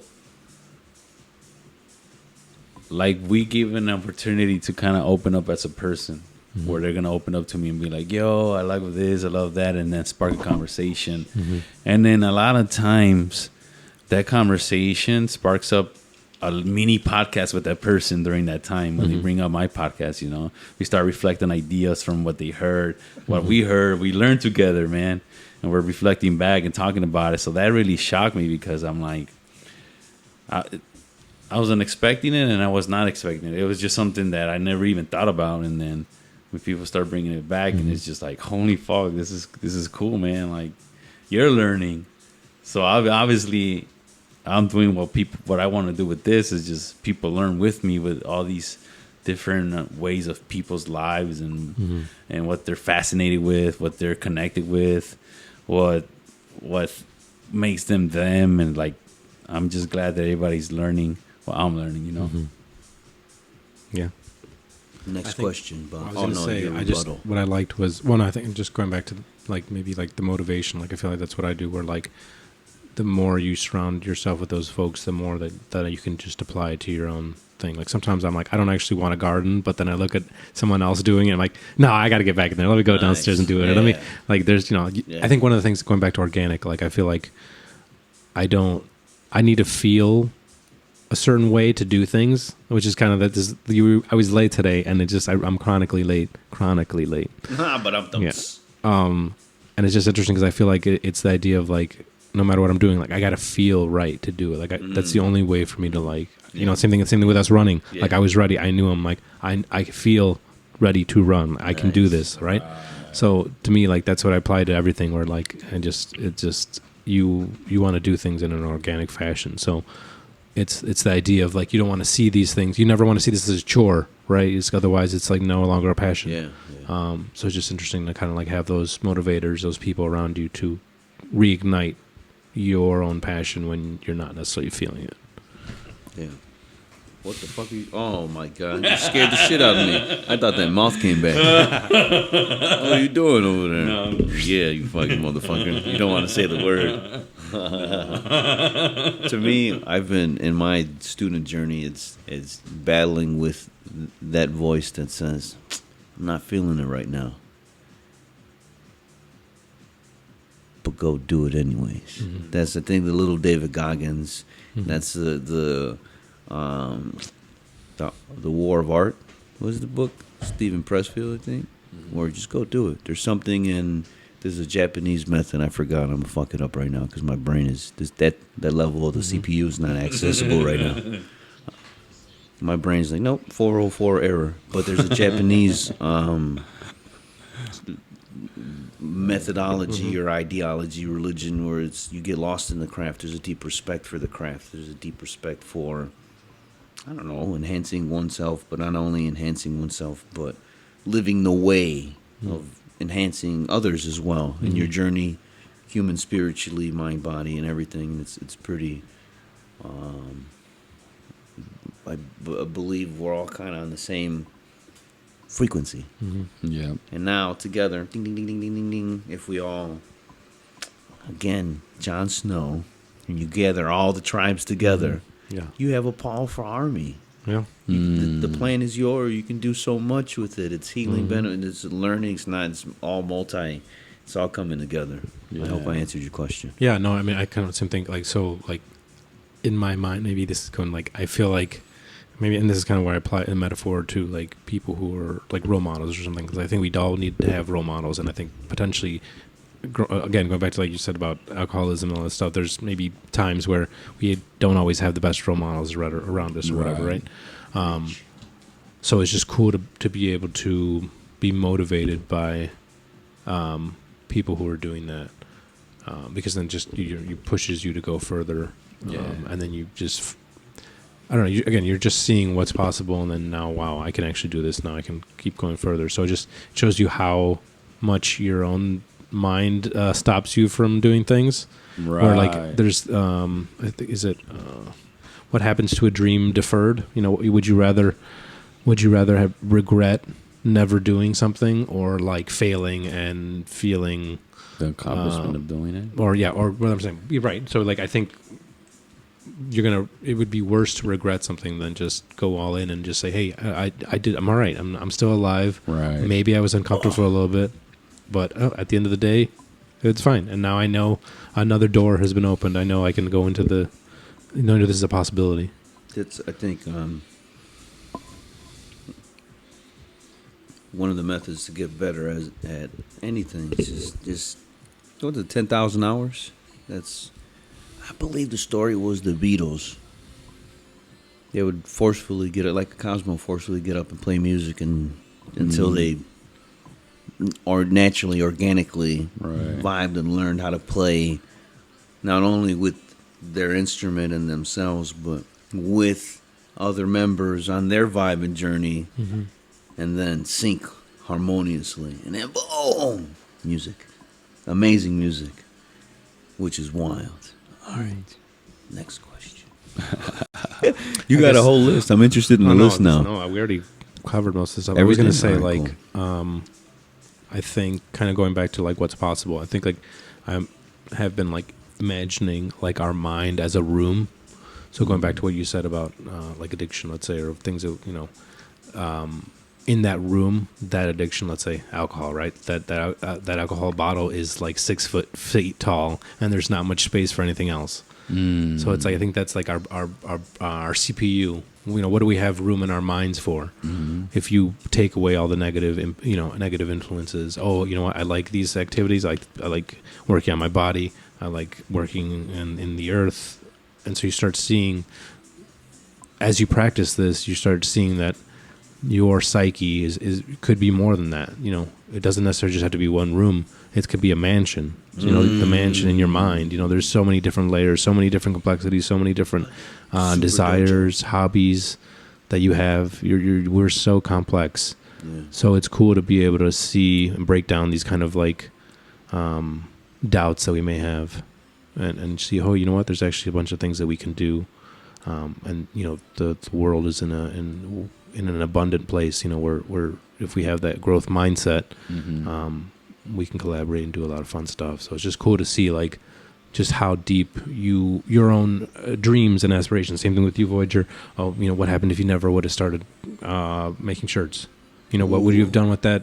Like all that lost energy, all that lost, positivity to you and your kids, right? That you're showing them what an entrepreneur is. You're showing them what a creative is. So it's just like that idea of like we're like all in darkness, right? And all these people, all these role models are like holding up a light, and you can either do two things. You can either say, "Oh, what? It doesn't matter. Just I'm going to let you get lost in darkness," or you say, "No, this is too important, and I'm going to bring everybody with." So I'm going to shine my light. While I'm going to keep holding hands and make sure that everyone around here is going to follow me down this way, because we know we're all going down this path, and I'm going to bring everyone with. So it's just cool to like shine your light, do things that are hella nerdy, do things that are like super positive, and you're going to ignite the people around you, and you're going to naturally attract like-minded people. Again, going back to the frequency. Not only are we going to do karate in the garage, we're going to deadlift at the studio.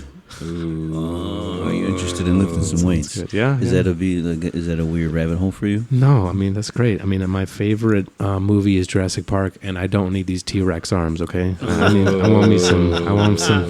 I see what you did there. Some guns up in here, right? I got you. Dan of the Guns Garden. Right. What you say? He's really fucking making his that plant right there. Sun's out, guns out, baby. But again, get your vitamin. I'm not gonna say it. But again, I didn't know it was possible. To have you same thing be a role model in fitness. It makes things a lot easier. Things become less impossible when you're like, oh wow, you just have to do 1 + 2 + 3, and now I get you've already shown me in the equation, and I can do this. I'm all about that. So I think same thing. Like once you like kind of step out of your head, realizing what is important to you and what isn't, and kind of get your ego in check and kind of enjoy that empathy. I think you kind of realize where your true self really lies. And again, that's going back to the idea of like in the garden. It's like, where would I want to be if I only have one more day on this planet? What would I want to do? I'm going to be planting trees for shade that you'll never sit under. That's one of those fun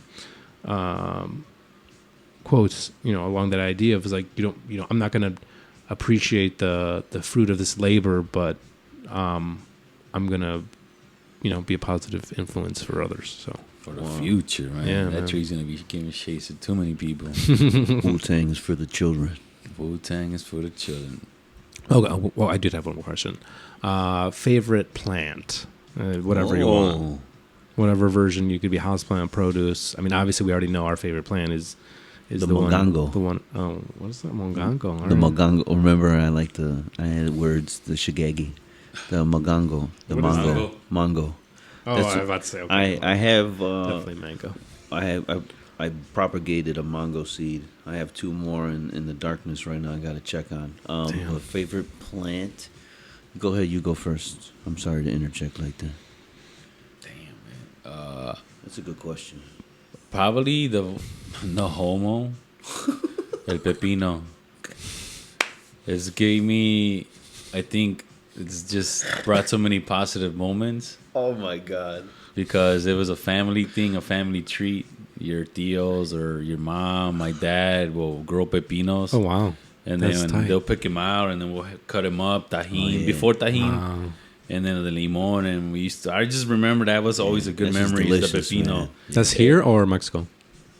No, here. Okay. My parents, my uncle's from here, and then even friends. Everybody knows once you bring up pepino plate, it's good times, man. That's super fun. I didn't have any today. Yeah, I had a fit, but usually, that it's a good lime. To me. It carries a lot of good energy. So to me, it's brought me a lot of good memories. So pepino. I've never got asked that question, but now that I thought about it, pepino. That's why I said no homo though.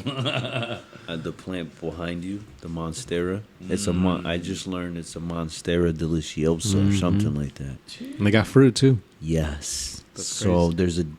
that fruit, that plant over there in the right conditions can bear fruit. And I went on a deep rabbit hole via YouTube about that fruit, and it's allegedly some of the most delicious tasting fruit. They said it was like a blend of watermelon, mango, and like tropical pineapple something. I said, whoa, wait a minute. I gotta try to do that here. Yeah. So I'm gonna try to do it. I have a few clones, but that one I have a deep. That I'm interested. Favorite, I don't know, because you can go down fruit and everything. Just one that like just has some sort of like same thing like Freddie had, just some sort of significance, deeper, soulful significance.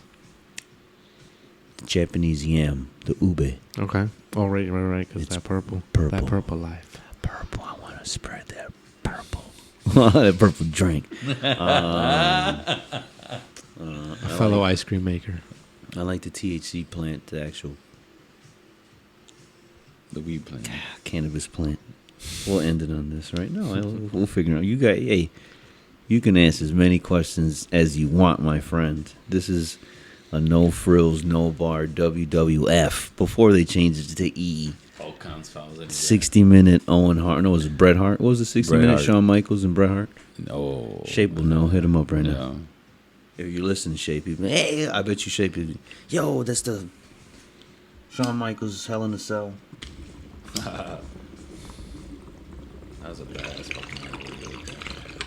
Cannabis plant it's one of my most recent rabbit holes I have a deep respect for, just because, again, there's so many benefits to it. Hempcrete. You grew it. It's giving you amazing outlooks on life, physically, spiritually, mentally. It's done a lot for me, Freddie as well, and that's why we vibe so well. That was our kind of, we greased instead of having beers together. Yeah. We smoke, and he's relaxed, I'm relaxed. We're about to meet some new people. We're learning. It's I think that plan, it's been amazing, but we're learning it now. And like you said, it's been in our generations for a long time.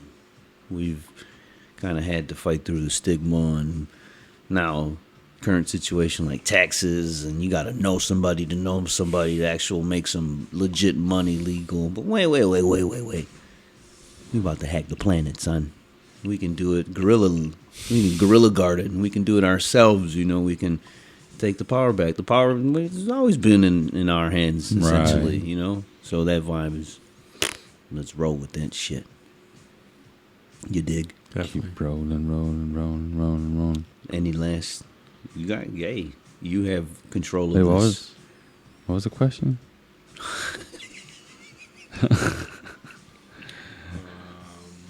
No, you go on a different one. He had his chance. No, I'm just playing. I don't remember. Oh, yes, new records. Oh shit! I forgot what I was doing right now. I like that you took notes. Right. This is okay. You had a weird thing where where you asked hey, what's the one of the weird thing? That thing to me is weird. Someone notes? Taking notes. Yeah, not weird, but new.